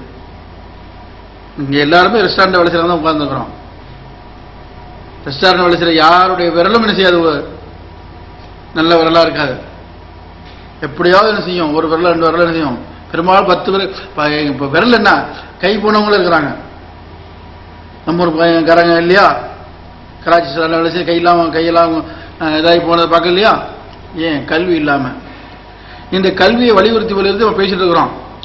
ஆனா இஸ்லாம் ஆண்களுக்கு தான் கல்வி, பெண்களுக்கு கல்வி இல்லைன்னு சொல்லல. நாசர் பேசும்போது பெண்களுடைய கல்வியை சொல்லுவார்னு எதிர்பார்த்தேன். அது பொதுவாக, அதாவது குர்ஆன், திருமறை குர்ஆன் அல்லாஹ் பொதுவாக சொல்லும்போது ஆண்களுக்கு சொல்லாத பெண்களுக்கு சேர்ந்துதான். பெண்களுக்கு கல்வி உண்டு, கல்வி கற்பது கடமை. பெண்களும் பெண்கள் ஜகாத் கடமை இருக்கு இல்லையா, பெண்கள் மீது ஜகாத் கடமை இருக்கா இல்லையா, இருக்குது. அப்ப பெண்களுக்கு பொருளாதாரம் தானே ஜகாத் கொடுக்க முடியும். அப்ப பெண்கள் தனியாக, பெண்கள் ஆண்கள் மட்டும் தான் வியாபாரம் பண்ணலாம், பெண்கள் வியாபாரம் பண்ணக்கூடாது அப்படிங்கலாம் இல்லை இஸ்லாத்துல. கணவர் ஒரு சில இடங்கள்ல சில வரலாற்று பார்த்தீங்கன்னா ரொம்ப தூரம் ஹஜ்ஜாராங்க யாரு, பெரிய வியாபாரி தானே, அவங்களோட வேலைக்கு சேர்ந்தவங்க தான் நபி ஸல்லல்லாஹு அலைஹி வஸல்லம். அப்ப இன்னைக்கு என்னன்னு சொன்னா, எங்க குடும்பத்தை வச்சுக்குவோம், என்னுடைய மகள் படிச்சிருக்கு, +2 படிச்சிருக்குது, குடும்பம் போது நிறுத்துங்க, படிப்பு கடந்த காலம் பார்க்குறோம். பொம்பளை பிள்ளைக்கு படிப்பு 5 போனா எழுத படிக்க தெரிஞ்சா போதாதான் எப்படி சொல்லியிருந்தாங்க. இப்போ ஏதோ ஒரு முன்னேற்றத்தில் +2 வரைக்கும் படிச்சிருக்கிறாங்க வச்சுக்கலாம். +2 படிக்கிற இடத்துல எங்கள் குடும்பத்திலே படிப்பு நிறுத்துங்க, போதும் படிப்பு, பொம்பளை பிள்ளைக்கு படிப்பு வேண்டாம், எவ்வளோ போதும். நான் என்ன சொல்றேன்னு சொன்னா, குறைஞ்சபட்ச டீச்சராக வரட்டும், குறைஞ்சபட்சம் என்ன செய்யணும் டாக்டராக வரட்டும், பெண்களுக்காக முஸ்லிம் பெண்களுக்கு எத்தனையோ நோய்கள் வரும் பொழுது அவங்க என்ன செய்யறாங்க, ஆண் டாக்டர் போறாங்க. அதுக்கு ஒரு மாற்று பரிகாரம் செய்யக்கூடாதா, இதெல்லாம் என்ன செய்ய முடியல. அதாவது மார்க்கம் தெரியாதவர்கள் சொன்னா பரவாயில்ல, மார்க்கம் தெரிந்தவர்கள், மார்க்கம் கற்றவர்கள், இன்றைக்கு புதிய இளைஞர்கள் புதுசாக தௌஹீதுன்னு சொல்லிட்டு இருக்காங்களா, இவங்க உட்பட என்ன செய்றாங்கன்னா பெண்களுக்கு கல்வி தேவையில்லை அப்படிங்கிற மாதிரி பிரச்சாரம் பண்ணிட்டு இருக்கிறாங்க. இந்த எலும்பு முறிவு கீழே விழுந்து வச்சுக்கோங்க, எலும்பு முறிஞ்சிச்சுன்னா கட்டு போடுறாங்கல்ல, நாட்டு வைத்தியர் டாக்டர் தானே, இங்கிலீஷில் டாக்டர், தமிழ்ல வைத்தியர். இந்த கட்டை எல்லாரும் போட முடியுமா? கீழே சின்ன கை முறிவு ஏற்பட்டாலும், சின்ன முறிவு இருக்கட்டும், நம்ம கடையில் வெட்டுப்படுறது, இது நம்ம மட்டும் கட்டு பண்ண நிற்குதா, டாக்டர் தான் போறோம். அது எலும்பு முறிவா இருந்ததுன்னா அது மார்க்கெட்டு போடுறான். மார்க்கெட்டு சாதாரண போட முடியுமா? நம்ம ஊர்ல ஏதாவது விஷயமோ அந்த யாரு மதாரவாத்தியிட்ட போங்க, அல்ல வேற பானைக்குட்டையெல்லாம் மகா பில்லா கால் பசைக்கு பழம் டைம் கொடுத்துருந்தோம். இதை ரசூலுல்லாஹ் காலத்தில் யார் செஞ்சிருக்காங்க தெரியுமா? தெரிஞ்சுக்கிறோம், ஆனா சிந்திக்கல. நம்ம சொல்லுகிறோம், இந்த போர்க்களங்களில் சஹாபாக்கள் போர் புரிவார்கள். பெண்கள் போரில் காயம்பட்டவர்களுக்கு என்ன செய்வாங்க, காயத்துக்கு என்ன செய்வாங்க, மருந்து போடுவாங்க படிச்சிருக்கோமா இல்லையா? காயம் என்ன காயம்? இந்த மாதிரி நம்ம சமையல் கடை என்ன பண்ற வெட்ட காயமா, வெட்டு காயம்? நம்ம வெட்டு காயமா இருக்குது. வெட்டு காயம்னா நம்ம வந்து கோழி வெட்டும் போது அல்ல கத்திரிக்காய் வெட்டும் போது வெட்டுறது அந்த மாதிரி வெட்டா? போர்க்களத்தில் வெட்டின அறுவாளத்துக்கு சாவல் அடிக்கும். ரசூலுல்லாஹ்வுடைய பல்லு என்ன இருக்குது? உடைச்சிருக்கா இல்லையா? கல்புறமா இல்லையா? அப்ப கை முடிஞ்சிருக்கா இல்லையா? அப்போ அங்க போர்க்களத்தில் காயம் இருக்குது, பயங்கரமான காயமா இருக்கும். வெட்டுப்பட்டு எலும்பு முடிஞ்சிருக்கும். அப்ப அங்க போய் அவங்க மருத்துவம் பண்றான்னு சொன்னா நரம்போட எலும்போட சேர்த்து மருத்துவம் தெரிஞ்ச பெண்களை தான் செய்ய முடியும். அங்க போய் மருந்து செஞ்சிருக்க முடியும். அப்போ சஹாபி பெண்கள் ஆயிஷா நாயகியா இருக்கட்டும் யாராக இருக்கட்டும் நினைச்சிருக்காங்க, மருத்துவம் செஞ்சிருக்காங்க. அந்த காலத்துல அவங்க டாக்டரா இருந்திருக்காங்க. அதை வழங்கிடணும் இல்லையா? வைத்தியம் சொல்லி எனக்கு வைத்தியம் சொல்லுவேன்னு சொல்றியா? நம்மளோட சொல்லிஞ்சிடும் வைத்தியர் என்னையா? டாக்டர் ராமதாஸ் என்ன தன்னை தமிழ் வைத்தியம் சொல்லி சொல்லிட்டா இருக்கும். ஏன்னா நம்ம இந்த மாதிரி புரியாம தான். அப்ப வைத்தியம் வந்து சிலாத்தில் போகணும். எல்லா விஷயமும் ஆண்களும் பெண்களும் என்ன செய்யணும்? கல்வியை கற்றாகணும். அப்பதான் என்ன செய்ய முடியும்? சமுதாயம் முன்னேற முடியும். அந்த அடிப்படையில் நாம என்ன செய்வோம்? நம்முடைய சந்ததிகளுக்கு நான் உங்களை சொல்ல தேவையில்ல, நான் எல்லாரும் கருத்து கண்படுறோம். 20 கணக்கு சொன்னாரு. 20 வருஷத்துல 20 வருஷத்துல 20 மாசம் வாழ்க்கை. அப்ப எதுக்கு திருமணம்? எதுக்கு கணவன் மனைவி? சொல்ல மாதிரி டெலிபோன் கார்டுல சரி ஹலோ ஹலோ சுகமா பாட்டு தான் நடக்குது. இதான் நடக்குது. அது ஒரு வாழ்க்கையா? இது நாம வாழ்றது ஒரு வாழ்க்கையா? செஞ்சு பாருங்க. இல்ல தப்பா படலங்கிறது இல்ல, எல்லாம் செஞ்சுட்டு இருக்கிறோம். உள்ள பண்ணி செய்து எல்லாம் ரொம்ப சந்தோஷமா இருக்குது. வேணுமெல்லாம் அந்த பாட்டு கேட்டு உலகம் மறந்து வாழ வழிய பாட்டு கேட்கறதா சரி அவங்க இரவு நேரம் தூக்கம் வரும்போது எண்ணங்கள் வராமல் இருக்காது. அப்ப தினசரி சாவுறோம். எப்படி சாவுறோமே, ஏண்டா சாவுறோம், இதுக்கு வெளியில தான் என்ன அப்படிங்கிற சிந்திக்கிறது இல்லை. சரி, நம்ம முன்னோர்கள் தான் இருந்தாங்க. பர்மா சிறுவனு கத்திரிக்காய் அவங்களாம் இருந்தாங்க. அவங்கள நாம எப்படி இருந்தோம்? நம்ம பிள்ளை நல்லா அனுபவம். அவங்க நம்ம இருந்த மாதிரி அவங்க இருக்கணும். உங்க அப்பா பரமா பரமா நீ செய்ய பம்பாய்க்கு போ, நீ வந்து துபாய்க்கு போ, அப்படி நம்ம பெற்றோர் ஆகுனாங்க. நாம நம்ம பிள்ளைக்கு செய்ய விடாது. அப்படி ஆகக்கூடாதுங்கிறது உபதேசம் என்ன செய்யும்? மூமின்களுக்கு பயன் தரும். ஆகவே நம்ம பிள்ளைகளை நல்ல விதமாக படிக்க வச்சு நல்ல விதமாக படிப்பு முக்கியம். வியாபார ரீதியாகவோ எல்லா துறையிலும் என்ன செய்யணும்? போட்டி போடணும். அதே மாதிரி தேர்தலில் என்ன செய்யணும்? இன்ஷா அல்லாஹ் தகுதிக்கு முன்னாடி நிற்கணும். நாங்கள் வந்து உங்களை கெஞ்சி ஓட்டு கேட்க மாட்டோம், ஓட்டுக்காக உங்களை கும்பிட மாட்டோம், ஓட்டுக்காக நான் என்ன செய்ய மாட்டேன், காசு தர மாட்டேன். அல்லாஹ்வுடைய தூதர் வழியில ஒழுங்காக நான் செய்யற பாடுபட விரும்புறேன். ஆகவே எனக்கு ஓட்டு போடுங்க அப்படின்னு ஒரு நோட்டீஸ் அடிச்சு, இந்த நோட்டீஸ் தான் உங்களுக்கு உங்கள்ட்ட ஓட்டு கேட்கறது. நான் தினசரி கூட்டமாக வந்து என்ன செய்ய மாட்டோம், அதில் எழுதணும் கூட்டமாக ஓட்டு கேட்கறது. அவங்களுக்கு இந்த மாதிரி செலவுலாம் பண்ணால் நாளைக்கு உங்களுடைய பணத்தை நான் அபகரிக்க வேண்டியிருக்கும். இன்னைக்கு இது எத்தனை கவுன்சிலர் நீங்க நினைக்கிறீங்க? சட்டமன்றத்திலையும் சரி மாநகராட்சியும் சரி சேரத்துக்கு அடிப்பானுவான், இவன் அவனத்துக்கு அடிப்பான். எல்லாம் நடக்கும். கான்ட்ராக்ட் போட்டு கொடுப்பாங்கல்ல, ரோடு கான்ட்ராக்டரு, அவன் எல்லா கவுன்சிலருக்கும் செஞ்சிருவான். மட்டும் போல தான் கொடுப்பான். ஆளுங்கட்சிக்கு 1000னா எதிர்கட்சிக்கு 1000 தான், 1000 கட்சி 2000 தான், எதிர்கட்சி தான். இங்க என்ன விவகாரம்? மற்ற எல்லாம் நடிக்கிறான். சரி சொல்ல போறான் தான் வெளியில வந்து பத்திரிகையில மற்ற பிரச்சனை பண்ணுவாங்க இல்லையா? இந்த காசு விஷயத்தில் எந்த உறுப்பினராவது நான் காசு வாங்க மாட்டேன் உண்டா? எல்லா உறுப்பினரும் கவர் போகும். நம்ம பேர் தான் கவர் போகும்னா என்ன அர்த்தம்? காசு போகும். காசு போனோம்னா கான்ட்ராக்ட் முடிஞ்சு போச்சு. 50 லட்சம் ரூபா வருமானம் இதை என்ன செய்வாங்க? 1 லட்சம் ரூபாய்க்கு 1 கோடி ரூபாய்க்கு விடுவாங்க. அவன் 1 கோடி ரூபாய்க்கு விட்டு 50 லட்சம் ரூபாய் நமக்கு பங்கு வச்சுட்டு அவன் 20 லட்சம் கட்டுவான். இதான் நடக்குது. அப்ப இதெல்லாம் ஒழிக்கப்படுற மாதிரி என்ன செய்யணும்? ஒவ்வொருவரும் உங்க பகுதியில் வார்டு தேர்தல் என்ன செய்யுங்க? இன்ஷா அல்லாஹ் நிக்கணும். என்ன வைங்க, என்ன வச்சா தான் என்ன செய்யும்? வீடு வரும். என்ன செய்யணும்? ஒரே ஒரு நோட்டீஸ் நினைக்கணும். அதாவது இந்த முறையாக என்ன செய்யணும்? பேர்பூமியில் தாக்கல் கூட 2 பேரும் போகணும். போய் ஒரு முன்மொழியில் ஒரு வழிமுறை சட்ட பிரச்சனை இல்லை. அப்புறம் என்ன செய்யறது? வாக்குமூலங்கள், ரகசிய காப்பு வாக்குமூலம்லாம் சொல்லணும் முதல்ல. அதில் தப்பக்கூடாது. அதுக்கப்புறம் என்ன செய்யணும்னா ஒரு நோட்டீஸ் ஒன்று அடிக்கணும். நான் என்னுடைய பேரை பதிலாகி எனக்கு நம்ம இருக்கிறேன், நான் அந்த பகுதியில் நிற்கிறேன்னு சொன்னால் உங்களை வந்து நான் தினசரி குடும்பமாக வந்து ஓட்டு கேட்டு வரமாட்டேன். இப்படி குடும்பமாக ஓட்டு கேட்டால் ஒரு ஆளுக்கு நாளைக்கு எவ்வளோ செலவாகுது, இந்த செலவை நான் எங்கேருந்து எடுப்பேன் இது மாதிரி நான் வந்து வால் போஸ்ட் அடிச்சு விட்டேன், இவ்வளோ செலவாகும், வால் போஸ்ட் செலவு பண்ணால் நாங்கள் எப்படி எடுப்பேன். கவுன்சிலருக்கு சம்பளம் கிடையாது, சம்பளம் கிடையாது தேர்தலில். திரும்ப உங்களுக்கு கவுன்சிலர் சம்பளம் கிடையாது இல்லையா? எம்எல்ஏக்கு தெரிஞ்ச சம்பளம் உண்டு, எம்பிக்கு சம்பளம் உண்டு, ஆனால் கவுன்சிலர் கிடையாது, சம்பளம் கிடையாது. அப்போ சம்பளம் இல்லாத கவுன்சிலர் வந்து ஒரு 50,000 1 லட்ச ரூபா செலவு பண்ணணும்னு சொன்னால் இந்த பணத்தை நான் எங்கேருந்து எடுப்பேன்? ஆக இந்த செலவுலாம் செய்யாமல் குறைஞ்சபட்சம் இந்த 300 ரூபாய்க்குள்ள நோட்டீஸ் அடிச்சிருக்கிறேன். நீங்கள் வந்து ஒழுங்கான ஒரு உறுப்பினர் தேர்ந்தெடுக்கணும்னா எனக்கு ஓட்டு போடுங்க, இல்லை நீங்கள் லஞ்சம் வாங்க தான் போட நினைக்கிறீங்கன்னா அது உங்களுடைய விருப்பம் அப்படின்னு ஒவ்வொரு செய்வோம், ஒவ்வொரு பதில் கொடுப்போம். அல்லா நானா ஒரு செஞ்சு வரட்டும், இப்போ என்ன செய்வோம், முறையான செய்வோம். லஞ்சம் தரானா கவர் தரானா அப்படியே சில பத்திரிகையாளர் கூப்பிட்டு கவர் இருந்திருக்கான்னு சொல்லி காட்டணும். என்ன ஒவ்வொரு கான்ட்ராக்டர் சரி என்ன போய் கான்ட்ராக்ட் விட்டுருக்கேன், நீங்கள் போய் என்ன செய்யணும், பணத்தை கணக்கை வை அப்படின்னு சொல்லி பேசணும். பேசுனா ஒருத்தர் பேச ஆரம்பிச்சானா என்ன செய்வாங்க, அடுத்தடுத்து நியாயவான்கள் உருவாகுவாங்க. அந்த மாதிரியான நியாயவான்களாக நாம் என்ன செய்ய ஆகுவதற்கு குர்ஆன் அல்லாஹ் நமக்கு அருள் புரிவானாக என்று வேண்டியவனாக நிகழ்ச்சியை நிகழ்ச்சியுமா. வேற கேள்வி இருக்கிறா தெரியுமா? சுப்ஹானக அல்லாஹும்ம வ பிஹம்திக அஷ்ஹது அன் லா இலாஹா இல்லா அன்த அஸ்தக்ஃபிருக வ அத்தூபு இலைக். அஸ்ஸலாமு அலைக்கும். மோசடி செய்தவர் மீது முறையான விசாரணை கேட்டு மேலப்பாளையம் இஸ்லாமிய இயக்கம் போராட்டம் அறிவித்ததால் பரபரப்பு.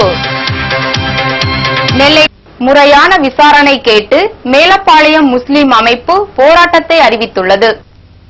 மேலப்பாளையம் ஜம்இய்யத்து அஹ்லில் குர்ஆன் வல் ஹதீஸ் அமைப்பின் மாவட்ட தலைவர் முகமது சிராஜுதீன் நெல்லையில் செய்தியாளர்களுக்கு பேட்டி அளித்தார்.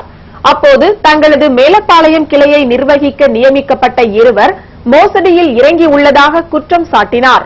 மேலும் இந்த விஷயத்தில் முறையான விசாரணை நடத்தாவிட்டால் சாலை மறியல் உள்ளிட்ட பல்வேறு போராட்டங்களை நடத்த உள்ளதாகவும் அவர் தெரிவித்தார். மேலப்பாளையம் கிளை தலைவர் ஜிபஹத்துல்லா, செயலாளர் சையது அகமது, பொருளாளர் சவுத் ஆகியோரும் பேட்டியின் போது உடனிருந்தனர். மோசடி மற்றும் ஊழல் செய்த மேலப்பாளையம் மத போதகர் மீது நடவடிக்கை எடுக்க வேண்டும் என்று முஸ்லிம் அமைப்பின் நெல்லை மாவட்ட தலைவர் திரு முகமது சிராஜுதீன் கூறியுள்ளார். இது குறித்து அவர் செய்தியாளர்களுக்கு அளித்துள்ள பேட்டியில், மேலப்பாளையம் மத போதகர் சம்சுல்ஹா என்பவர் மீது மோசடி மற்றும் ஊழல் புகார் நெல்லை மாநகர காவல்துறையில் கொடுத்திருப்பதாகவும், எனவே அவர் மீது காவல்துறை நடவடிக்கை எடுக்க வேண்டும் என்றும் கூறினார்.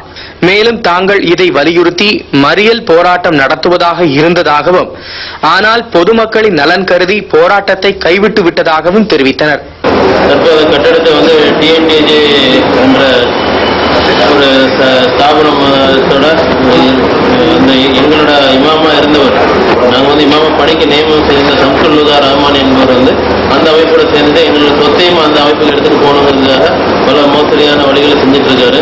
அதில் ஒன்றுதான் இந்த மாதிரி ரசீது புத்தகங்கள் வந்து நாங்கள் வந்து எல்லாமே நம்பர் போட்டு தான் ரசீதுகள்லாம் அடிச்சிருப்போம். எந்த ரசீது நம்பர் எதுவுமே இல்லாமல் இந்த மாதிரி மொட்டையாக வசூல் பண்ணி இந்த மாதிரி பணங்கள் வந்து நிறைய மோசடியும் பண்ணி ரொம்ப இடைஞ்சல் வந்து ஏற்படுத்திட்டு இருக்காரு. பேட்டியின் போது ரஹமத்துல்லா, ஏர்வாடி ஃபைத்துல்மால், முஹைதீன், மேலப்பாளையம் கிளை செயலாளர் சையத் அகமது ஆகியோர் உடனிருந்தனர். இங்கே நடைபெற்றுக் கொண்டிருக்கின்ற மனித நேயத்தினுடைய பொதுக்கூட்டத்தினுடைய தலைவர் மரியாதைக்குரிய மௌலவி, இந்த மாநிலத்தினுடைய ஜாக் அமைப்பினுடைய அமீர் எஸ் கமால்தீன் மதனி அவர்களே, முன்னிலை வைக்கின்ற முன்னணி நிர்வாகிகளே, நிறைவுரையாற்ற இருக்கின்ற நம்முடைய இஸ்லாமிய மக்களுடைய எழுச்சிகளை, அவர்களுடைய நாடி நரம்புகளை சுண்டி இழுக்கின்ற வகையில் இந்த நாட்டிலே, தமிழகத்திலே குறிப்பாக கருத்துக்களை பரப்பி வருகின்ற எல்லோரும் அன்பாக பிஜே என்று அழைக்கப்படுகின்ற பிஜே என்று அழைக்கப்படுகின்ற மரியாதைக்குரிய தலைவர் ஜெயிலுல்லா அப்தீன் அவர்களே, இங்கே எனக்கு முன்பு பல்வேறு கருத்துக்களை வழங்கியிருக்கின்ற அனைத்து கட்சிகளுடைய முன்னணி தலைவர்களே, எங்கள் கட்சியினுடைய மாவட்டத்தினுடைய தலைவர் மரியாதைக்குரிய திருமலை குமரசாமி யாதவ் அவர்களே, எங்கள் கட்சியினுடைய மாவட்டத்தினுடைய துணை செயலாளர் தாவூத் மாமா அவர்களே, இந்த நகரத்தினுடைய செயலாளர் நசீர் கான் அவர்களே,